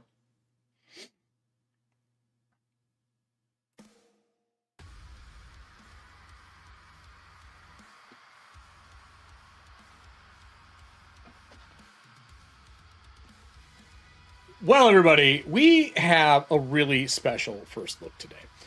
I have been along for the ride of Bloodlines and Black Magic since its Pathfinder 1 edition. I was actually part of the Kickstarter to help build the first one. I did a bunch of the recording. I was doing a lot of play tests. And then things just kept going. And now in 2025, as of October right now, we are into what I would like to consider its final form. Bloodlines and Black Magic has hit a stride with this version that I am proud to say, as a friend of the person who's created this and being a part of this process, they've knocked it out of the fucking park. I am going to upfront say that at the beginning of this recording so that you know that I'm telling you that this is worth your money. This comes from a small team making an indie-style game that has AAA quality to it. They have found a way to take 5e and say, get fucked, we're making our own version. They made their own version called 07, and I gotta say, this system it's sexy. It does some things that I was not expecting a 5e-based game to do. And we're gonna look through a few of the things that are in here in this gorgeously rebuilt, black and white and color merged together in this mixed media masterpiece of modern occult horror, or occult for some of you in the audience. So let's go over to the table, waste no more fucking time, and actually take a look at Bloodlines and Black Magic. Bats! All right, everybody. Bloodlines and Black Magic has been redone, reformatted in the revised color edition from Jay and the team. You'll notice a lot of these names on here, from Zachary to Clinton Boomer to Tim Hitchcock to Ben McFarlane, all taking parts of this, and of course by Jay Sonia, who is the person who runs STORMBUNNY Studios. We've had him on in the past. When I was on Norse Foundry, we have run some of these games doing the West Birch series with Allie as a GM. I believe we'll be doing some more with this in the future, especially with how sexy this edition has turned out. So let's take a look through. I want you to see the cover. We're going to zoom into 175% on this bitch so that you can see everything as we're scrolling through. I have some pages that I want to dive into, but of course, this part I think is the most important. I'm going to read this a little quick, but I think this summarizes the entire concept of the book as a whole. This book is dedicated to the dreamers, the seekers, the outsiders, the streamers, the weirdos, the writers, and all of their artist friends. It is dedicated to the storytellers, the rebels, the world builders and futurists, the magicians and the philosophers who seek to build instead of rend. It is dedicated to the teachers, the hackers, the protesters, the activists, the spicy thinkers, and gamers who have helped us reach the end. This book is for you. This is the gentleman we're talking about today, Jay. I have a lot of highlights. These are some names you'll recommend. You'll see myself, Jenna, and Allie. Allie's on our shows. Todd is on our show. Jenna works with the Femme Gamer Party. There's a lot of really good names involved in this. Yes, the entire fucking beginning is hyperlinked, my guys and girls, and everything in between. This is important. I love me some hyperlinks. And as we were told during the live show, if you want to see our full deep dive, down below I'll have a link to the live show. There is a bunch of other hyperlinks coming along with future addendums and updates to this gorgeous book. With that, I think we got to get into our final girl music here. I think it only makes sense. You'll already notice some gorgeous color art throughout here. And what I like to say, a digital mixed media merger of black and white with color that, I don't know, it nails the idea of magic and the mundane and the invisible world. And I think the black and white and color together hammer home the idea of that as you play through Bloodlines and Black Magic. There is content warning in here. You know how I do it. It is G-rated, which is the scariest in my games, to NC-17, but they give you other ways to go through and handle content. At the back of the book, there's even a checklist for those if you're running in an event or you have a new group and you need to see what people are comfortable with when you're running your body horde, a psychological horde, a kidnapping, to whatever may be involved. I like to remember and remind everyone, please, when you play games like this, do not let the bleed affect you. Keep things above the table when you need to have conversations. But most importantly, it is a game and we are telling a story together to enjoy the atmosphere of horror that so many of us love. Don't let it destroy your fun because you are too afraid to say something. We're all in this together. And that means we're all here to listen. We're all here to learn. So if something's bothering you, mention it. Or use whatever safety tools you have in place. That's the only time I'm going to say this during this. The show is fucking rated R, and you already know that. If you don't know that, there's some stuff in the back. There's a whole welcome section here to the revised book and update. Tons of sidebars from dev to lore to faiths and religions to quick sheets. They've got it all in here. There's even a thank you to all the people who helped make this thing possible from the two main authors that are involved in it. There's a quick play reference sheet, which I recommend printing out. And I'm sure, as Jay has said in the live show when we were doing this recording, that there are a ton of things coming up in the next few quarters, along with a GM screen and a form fill character sheet. You guys all know what I say about form fill. You got to have them nowadays. This breaks down into some of the coolest things. There are 7 attributes, and you're going to see the repeat of 7 over and over through here. Your base thing for like your ACs and your DCs start at 7 instead of what we're used to in 5e. You're going to see that there's 7 scores because they've added luck, which is an interactive skill that allows you to spend points to do things with it. And they do refresh at 1 on a short and I believe a D4 on a long rest. They've done some other things like breaking down that this is another Earth and the setting is rich and it is easy to build around in modern games because you can look at the real world, look around, and decide what you want to add. Jay and the team have found out how to make attunement not suck shit. It is fucking great in this game. It is the idea of taking a feat from 5e and leveling it up and letting that feat power up with you as you're going through. The glass die replaces traditional proficiency bonus where you're rolling a die instead that goes from a D4 all the way up to a D8 later on as you tier up and level up through the game. I didn't know how I was going to like the class die. And I played a couple versions of this over the years, and I played some other things that have been using class dice bonuses. And I feel like the randomness that it gives you gives just, I don't know, man. I love rolling dice as a player, but it makes you feel like I have a better chance when I have this proficiency die, but still things aren't guaranteed. You're allowed to use luck to kind of help that guarantee, but it's just something that it adds a level that I think was needed and missing from gaming. Those dice help tell a story, and static bonuses kind of take that away sometimes when you don't want them to. Of course, Dosh is in this game. I forgot this has been around since first edition, for first edition Pathfinder that we gutted and redid. But Dosh is explained in Chapter 8, but it's helped with psychic ability and magics. Of course, they've broken down the phases of play from investigative phases to social phases to tactical phases. And then later on, we're going to be getting a GM book as well. Clues, mysteries, and secrets are a huge part of the game. You all know Secret is something that is a core tenet in EFP and all the things that I run. I mean, fuck, we have a shirt for it so you can join us after shows. Pierce the Veil is what happens when you open that eye to be able to see the magic in the invisible world and the mundane around you. And it is a way to tell a story about magic that you can't do in other games very well. And instead of having to have a spell to do it, it's just something that classes get the ability to do, and they get better at it as they progress in levels. Now, there's a lot of pages in this. This is a 248-page book. I'm not going to go through everything in it in this review, besides this little creepy fucker in the corner.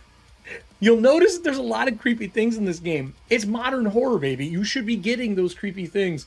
If you watch things that are, Supernatural or True Detective or the new It series on HBO, that kind of creep value you get in modern is going to fit into this game.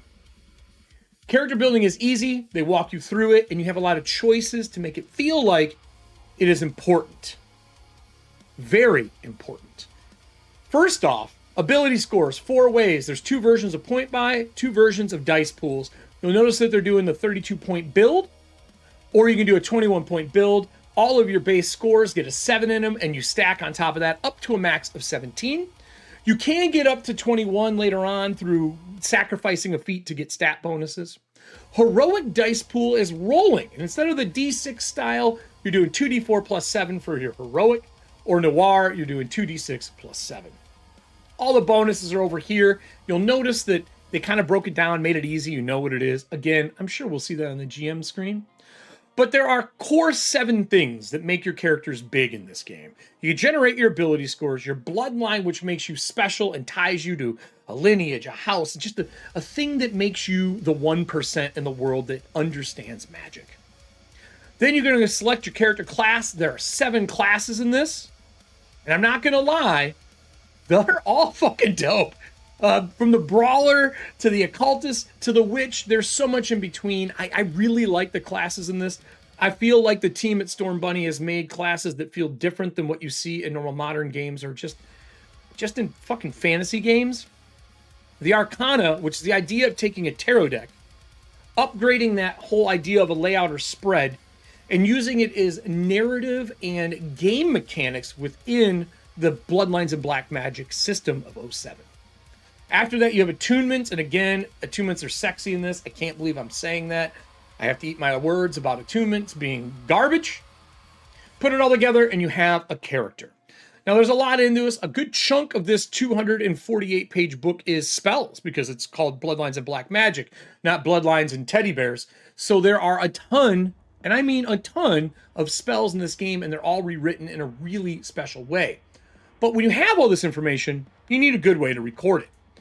They broke down their character sheet, which has got color coding here to explain what things are and what the page 1, 2, and then when you get into 3 and 4, which is more of like your recording of personality and languages and how they function. Again, there will be a form fill later on, but for now, you can find this whole thing in the back of the book. And the bottom of that last sheet has a cheat sheet, or shortcuts as they call them, that give you the ability to go, how the fuck does this work in this new game? Well, it's on your sheet, dummy. Go read it. The Arcana, there is a deck, and I will have links down below. There is already a deck currently on DriveThruRPG. It is a print-on-demand version that you can get a hold of. Don't worry, the book has the written version of what they all are as well. I know there's some ways to use playing cards and some other things down the line. If you don't know, check out the currently 500 post on Jay's Patreon. I'm sure there's somewhere in there that explains the deck and maybe how to use playing cards for it as well. Or if you have tarot cards at home, you can probably just figure it out on your own. There are 22 cards that are archetypes, 7 archons, 12 sovereigns, 38 aspirants, and then of course the special cards, which is the mirror and the null card, which impact the cards in play and are part of the layout. You can see the breakdown of these. During the show, I just picked 10 to see what it is. 10 is the wheel. When you build your character, the character adds their class die to drive skills, again, getting that D4 out of the gate to make you a better driver. And then, of course, characters make their drive skill checks at advantage. We all know what advantage and disadvantage is, right? Like, You're fucking playing along at this point. Roll 2d20, take the highest for an advantage. If you don't know that, look, I taught you something. Now you can leave a comment down below, or whatever it is you do. I think there's like hyper buttons or something like that now. I don't know. Every time I feel like I got to do something new for YouTube. Hey, you know, click the shit, do the things. You can see all the different versions that are on here, how they interact with the game and what they do. They even talk about a new Arcana pool. This dice pool are D20s that you get that you can grant to yourself or to other players, and GMs get them as well when they pull things that you can give to your NPCs and monsters in the game. Well, what are they? Well, they're bonus D20s, dummy. They're reactions. You add them to the game. When your card is pulled in a scene, or maybe it's part of a printed adventure, when those are in play, you get an X amount of dice that you get to add to the pool. Again, you can see that blend of the black and white and color together. I've already seen some of the photos of the print, and they look really good, man. I'm really happy with how it turned out. You got your bloodlines and all the different things that you can do. I talked about the 1% of people who know magic. That is it right there. And you can see the different versions, their individual marks or symbols for each one of the bloodlines. Great art for these, a description of each and how you get them. There is tons of ways to be infuse or manifest your bloodline. Read through them on your own time. You can pick up the book coming out on Friday. It'll be over on DriveThruRPG and the links that are down below. Now, I'm scrolling through this so you can see some of the art. I'm not going to read everything off to you, but I want you to see the art that is in here for the different bloodlines. I feel like these bloodlines, this might be my favorite one, to be honest, but these bloodlines feel individual, unique. As you look through all these, the Infernal, your Jinn bloodline. I love this kind of like pop fucking mix. It's great for the Jinn. And then you got your bloodline for your angels or Seraphic. I know I'm pronouncing it wrong. I do it every goddamn time.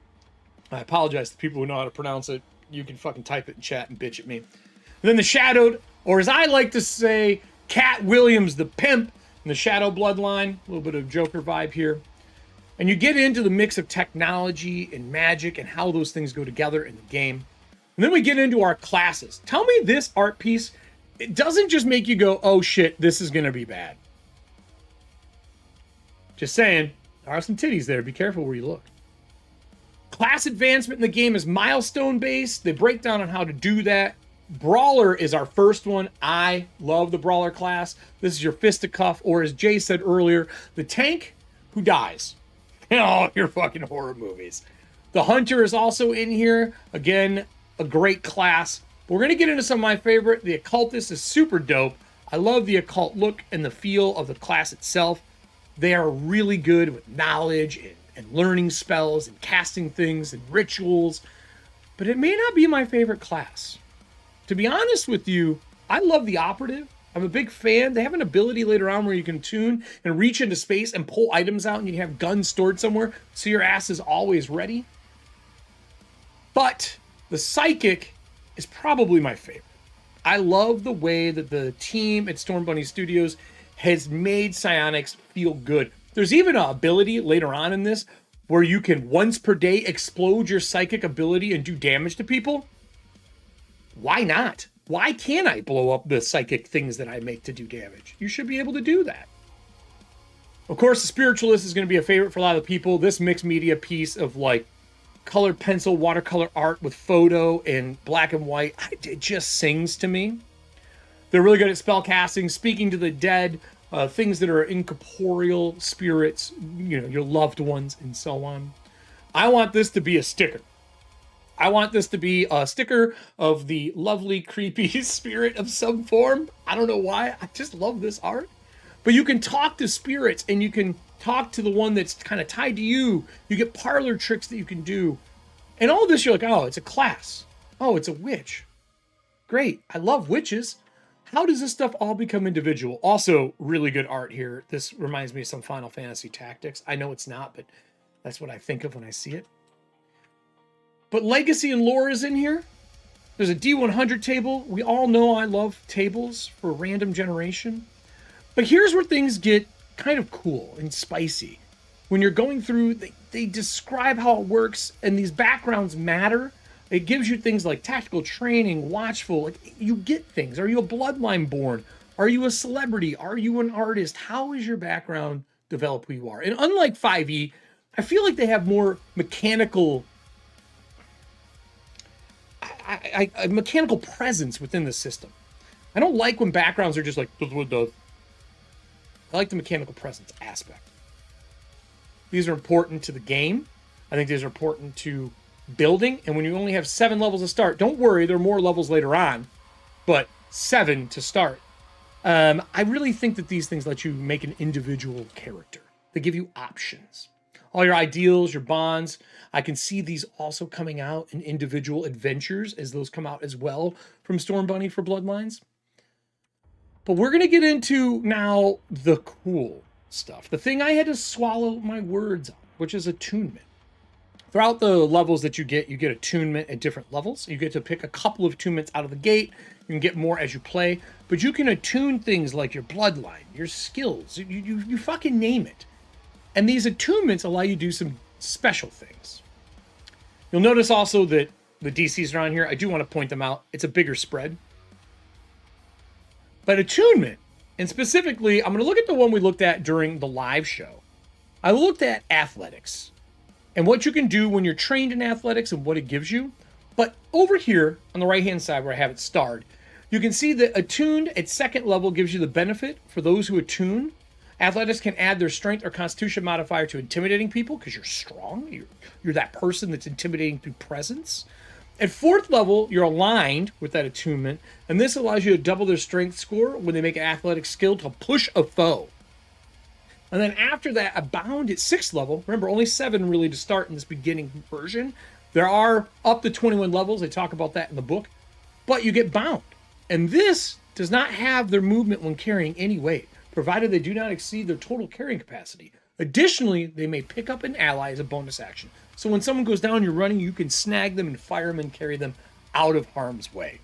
That is a tight way to make characters feel important. You want to be athletic? Attune athletics. You want to be smart and good with computers? Attune computers. And every skill has fucking attunement. For example, deception, when you attune at 2nd level, you just get the charm person spell as a bonus action. Oh, sorry, as a bonus spell. What? Why? Oh, because we want you to feel like your skill and your choice to attune does something. Look, I know I'm just constantly saying good things about this.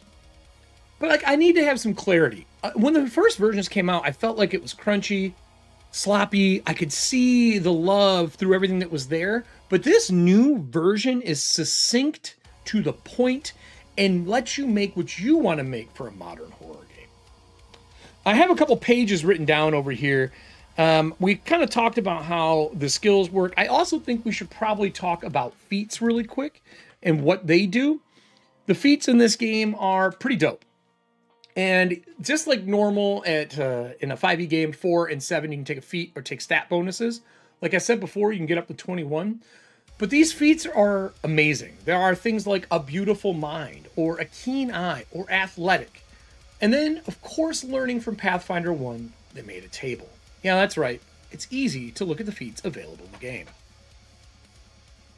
Now, my hope for future proofing is that this table keeps growing and is downloadable off the site for print, with the page numbers that they have in here, the feat that they are, the description, and what they do. You can see these 2-column spread. Really a great list of skills and what they give you. And this is even things like basic firearm training. If you want to have better firearm training, as maybe you're an occultist and you only get 1 gun that you're good with. This allows you to flex your character through cost of leveling and choices. After this, I think we should probably take a look at firearms. Firearms are really simple. They're clean. There's some great rules in them. And on top of that, they have exploding dice. Look, if you're a player who's played with a game with exploding dice, man, do they feel good. And it's a great way to symbolize that a firearm is dangerous. When you roll a 6, you roll another one. You roll another die. This is important to me with firearms. We use it in Dragonbane even for our firearms for Athantia. The reason is that damage makes a gun feel deadly. Sometimes you get grazed, sometimes you get a hole through you. This does that really well. And it's such an elegant, simple rule that has been around ever, and seeing it adapted to this is big. Now, Bloodlines and Black Magic couldn't be Bloodlines and Black Magic unless you had a lot of spells. There is a whopping amount of pages in here on spells alone. I would say a third of the book, maybe to a quarter to a third, is probably spells. But they've done a little more. The spells aren't just, they're not basic. They're leveled up. They have the flavor of the game. They have the flavor of casting. And they really sing, and they added back the things that I think got pulled from 5e. So the first thing I looked at during the show was the Alter Self. And Alter Self is a great spell in general. And I think in a modern game, it becomes even more important. Because when you're casting and trying to hide amongst people, you gotta have a way to alter yourself. To make yourself look different. And spellcasting has some extra rules, but we're not here to go through the rules today. We all know how spellcasting works in Vancian systems. This is a Vancian system. You do memorize your spells. You do cast your spells. There is rituals. It takes 10 minutes per level of spell, and you can do ritual casting. But let's take a look at Alter Self and what Alter Self allows you to do to show the flavor that this game has added back into Bloodlines and Black Magic, the magic of the game. So casting time, one primary action. The action economy has changed up a little bit. Primary actions is what you would think is a standard action in the game, but they're not primaries. I do think is better verbiage. I think that's just from time of us learning as 5e people, we needed to rename some stuff. So let's go through Alter Self. Second level transmutation, one primary action, the range is self, target, spellcaster, verbal, somatic, concentration up to 1 hour. The effect allows you to do a couple of different things, and you can switch between them as a move action. You can do aquatic adaptation, giving you a swim speed as you get webs between your fingers and toes. Avian appearance, your body reduces in mass, and you get a 30-foot fly speed, but you take more damage from bludgeoning and slashing. That's such an elegant way to solve, hey, you have flight, but also don't get hit by a rock. You can also change your appearance. You can gain natural weapons. And then the elegant rule for natural weapons is you add your class die in and a bonus for damage. Like that's kind of your damage die. But you'll notice that every spell has appearance. And you can see that they've broken down how you appear in the natural world for aquatic, avian, your changed appearance, and natural weapons. But below that, there is a Pierce the Veil. And this Pierce the Veil that you see here tells you what it looks like when someone is looking into the veil. And every one of the spells as you scroll through these have them. Some have dash rules. It's just, magic feels like magic finally. Feels like I got actual magic for this stuff. I don't know. Modern games are some of my favorite thing to run since D20 Modern. And I believe Jay at STORMBUNNY was a D20 Modern fan back in the day, because you can see remnants of the love of the modern game in this. But you can see that they've been brought together. They have been made more elegant.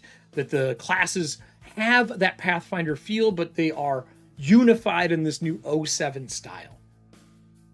More than that, I want to go to a couple other pages. Really only two. I think we're going to talk about Legends and Lore and Arcana and what's in here.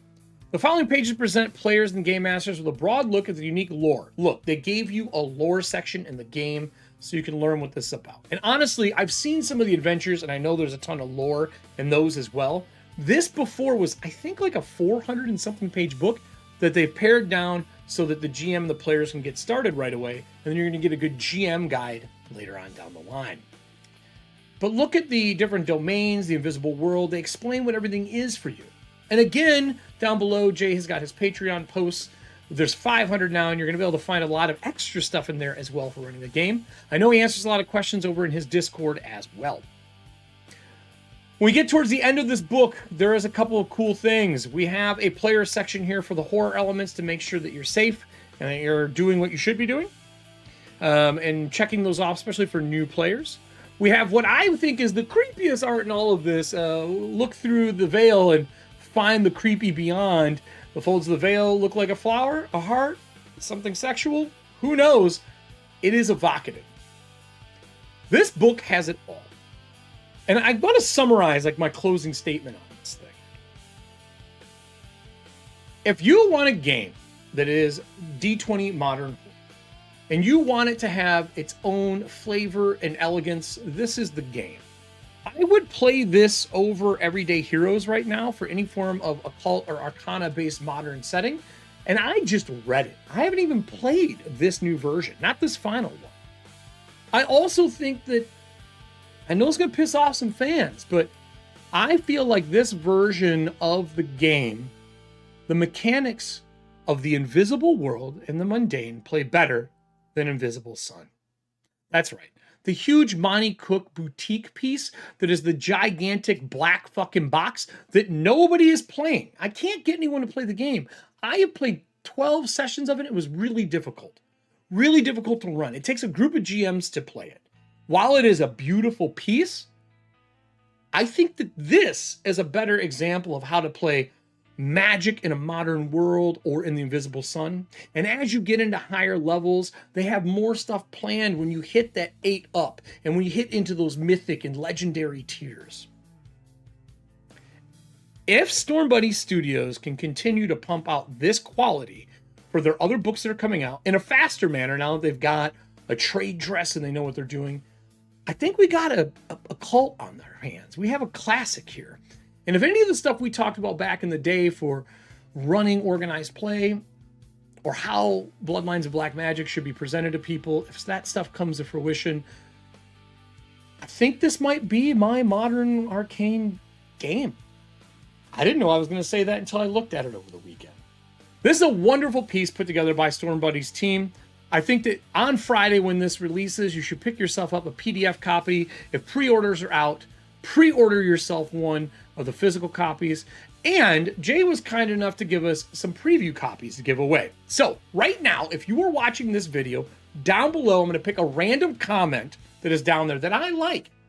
I'll contact you and get you a copy of it through DriveThruRPG. I'm also going to be putting out a short that will also have a call to action for you to leave a comment, and I will pick one of you to get a copy as well. If you're here during the live show, we're going to give one copy away here during the live show that you'll be able to get afterwards on Friday when this releases. With all that said, I have to at least thank my Patreon members, and I want to thank Stormbunny Studios for letting me review this lovely game.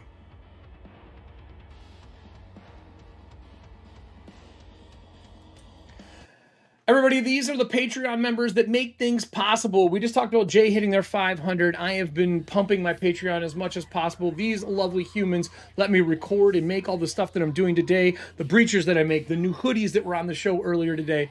Because of them, I can do this. And people like myself and Jay who do this because it is a passion and a love, these wonderful people are how we're able to do it. If you want to support me, subscribe however you want to subscribe. If it's through YouTube and being one of the creeps, the leeches or fiends, as the song says, or if you want to support me through Patreon and be involved in the process of what I'm creating. Or if you're a Streamloots fan, you want to put cards during the live shows. All of those are acceptable ways. I want to remind you all, if you are a member of any of these things, there's currently a $5 off through November 1st to pick up your Breachers Breach On hoodies. There's a unisex version right now and a crop top. All those links will be down below. Thank you again to Stormbunny Studios for giving me an early copy to review. And to all the people who are live, stick around. To you who are watching this and recorded, click the shit that's around you right now. We hit 550 this week. I'm trying to hit 1,000 here over the next couple of months. Share with your friends. And if you want to learn to be a better gamer, this is the place for you. Stay fucking rotten, creeps. All right. With that said, we got a giveaway to do. So, let me grab a lovely piece. We're going to do a giveaway. I'm going to try using... I'll use the poll that's in here. Is there a giveaway version in here? Can I do a giveaway?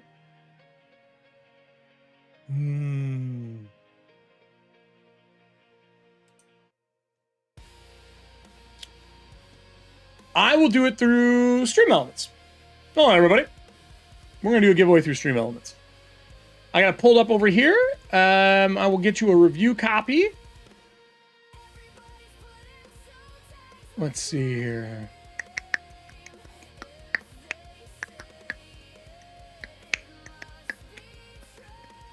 Of course, man. Where is the lovely drawings? Timers, counters, spams, payments. Nope.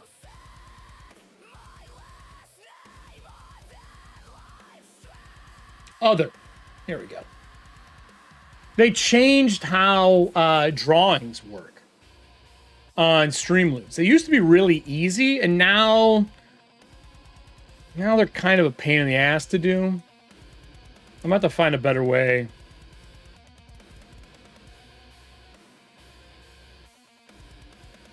I'm about to find a better way to do it.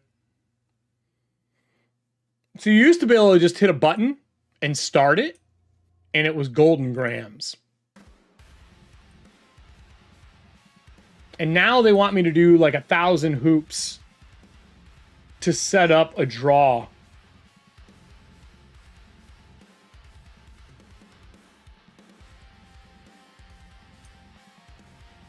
So, let me find drawing.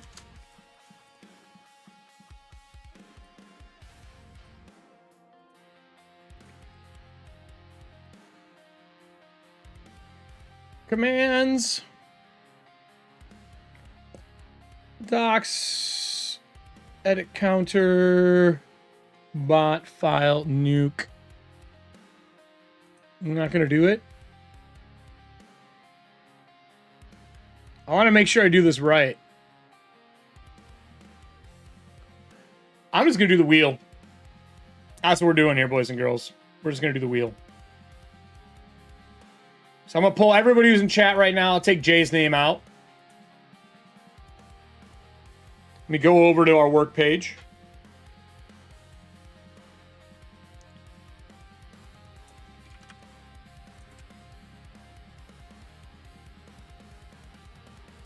See if this works.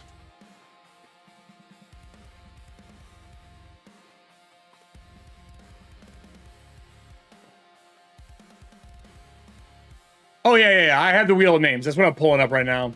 There's a way to do it through stream loots, the stream elements that's usually set up.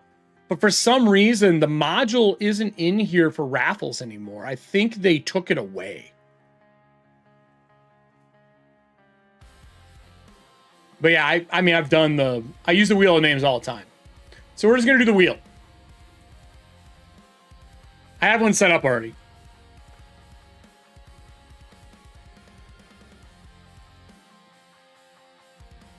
We're going to have to make a different one.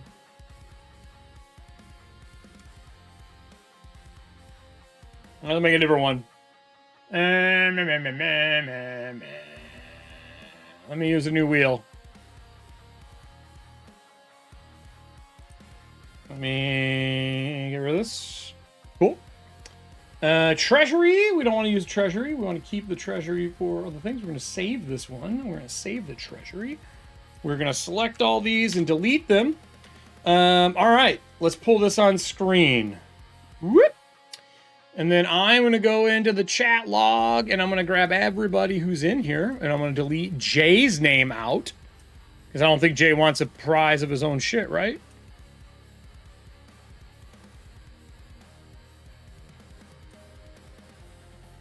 Right? Oh, it doesn't give me the participants the way it needs to. That sucks. I see Ben McFarland's in here. What's up, Ben? How you doing, buddy?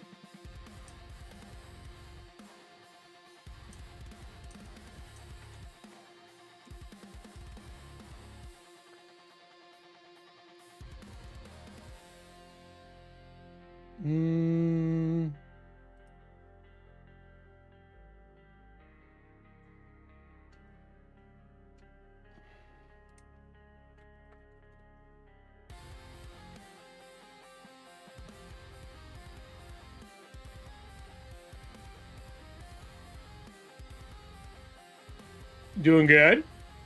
All right. So we got serving hands.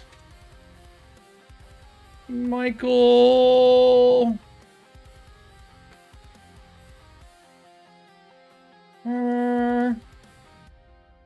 Kyle. I saw Nick.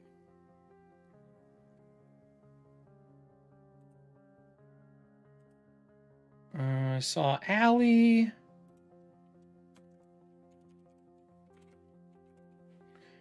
Can everybody who is currently lurking put enter in chat for me so it'll add everybody into the participants so I can add you into the wheel? I can't see your names unless you've talked in the last 10 minutes. So please enter, just hit enter in chat. Type anything, put an emoji, whatever it is you would like to do so I know you are here. So I know you are here. I know Spell is here. Spellhawks Press. I'm scrolling through and grabbing people. Kelly's here. Hi, Kelly.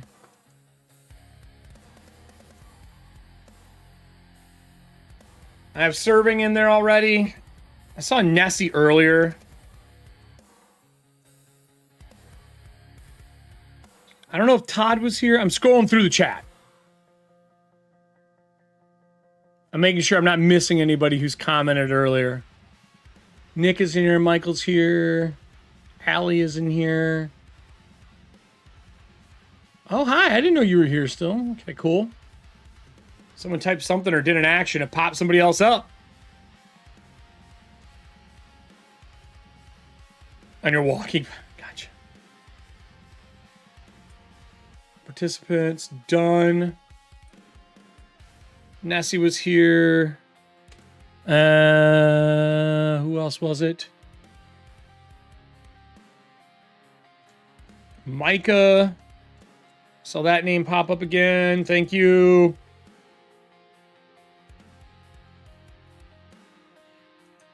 Micah. Who else is missing from this? Am I missing anybody else? Who's here during the live show? I think I got everybody. There was more. And this is just for the people who are here today. This is just going to one of you guys. Am I missing anybody else? Amir was in here again. Thank you, Amir. I think it was Trickster. 80. Anybody else? No Dark. No Gresh. All right, I think we got everybody. I think this is everybody. Yep. All right. I got everybody in here. Easy audience today. I'm going to shuffle it. Someone give me a D4 roll. That's how many times I'm going to shuffle it. Roll me a D4. Exclamation point D4 in chat. This is how we're going to shuffle this piece. I knew Todd was in here. Bleak not.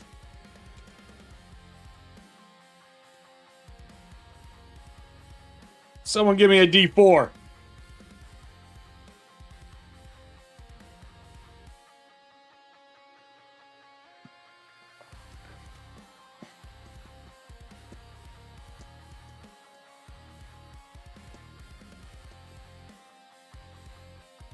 What we got? Anybody? Don't make me do it. I know the delay ain't that heavy, boys and girls. This is how many times I'm going to shuffle. Thank you, Kelly. D4 rolled. We have 3. We're going to do 3 shuffles. 1, 2, 3. We're going to click the spin. Right now, this is for the people who are in chat right now. This is for a preview, free copy of Bloodlines and Black Magic, the revised color edition. It comes out on Friday. We will get you a code for that. Let's rock and roll with this. Whoever wins this, please send me a message in Discord or, yeah, send me a message in Discord. Well, look at that. Look at that, our newest fucking member in our Discord, the guy who's been typing more than anybody else. Just one copy of Bloodlines of Black Magic that's coming out on Friday. Send me a message in Discord. I will get you a link. It's obviously my name everywhere, Erik Frankhouse Presents. If you're not in our Discord, you can join here. I will be doing another one, and the link down below for this live show for best comment. If you already won, you'll be taken out, but comment anyway. And then for the one that comes out later on, I'll do one with that. And then finally, I will do one with a short. Then when we have Jay on, we'll go through and do the rest of them as we do a Corpse Talk Live. We'll do a bunch of drawings for that as well. Thank you so much for joining me today for Corpse Talk Live. This was a longer one, but I wanted to give this one the love that it deserves. Hope you guys have a great day. Enjoy your Halloween. I will be back tomorrow with Co-op Dark as we play Breachers in Shadow Dark. Don't forget to pick up your new merch if you have not gotten it yet.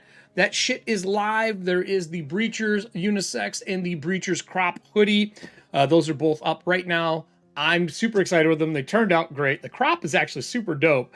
And I have more coming in the future with class art. And of course, I'm going to be doing a tote bag as well, the Breacher logo. Thank you so much for joining us. And I will see you guys tomorrow at 3:30. Stay fucking rotten, everybody. Bats, do your goddamn job. Get me the fuck out of here. No, you don't want to... Not gonna do it? There you go. Good job. Good job. You did well. Thank you so much for joining us today for Corpse Talk Live with news and reviews of Bloodlines and Black Magic. If you guys enjoyed the show, like, subscribe, share with your friends. Of course, everybody, stay fucking rotten and go play some games. I will see you all tomorrow.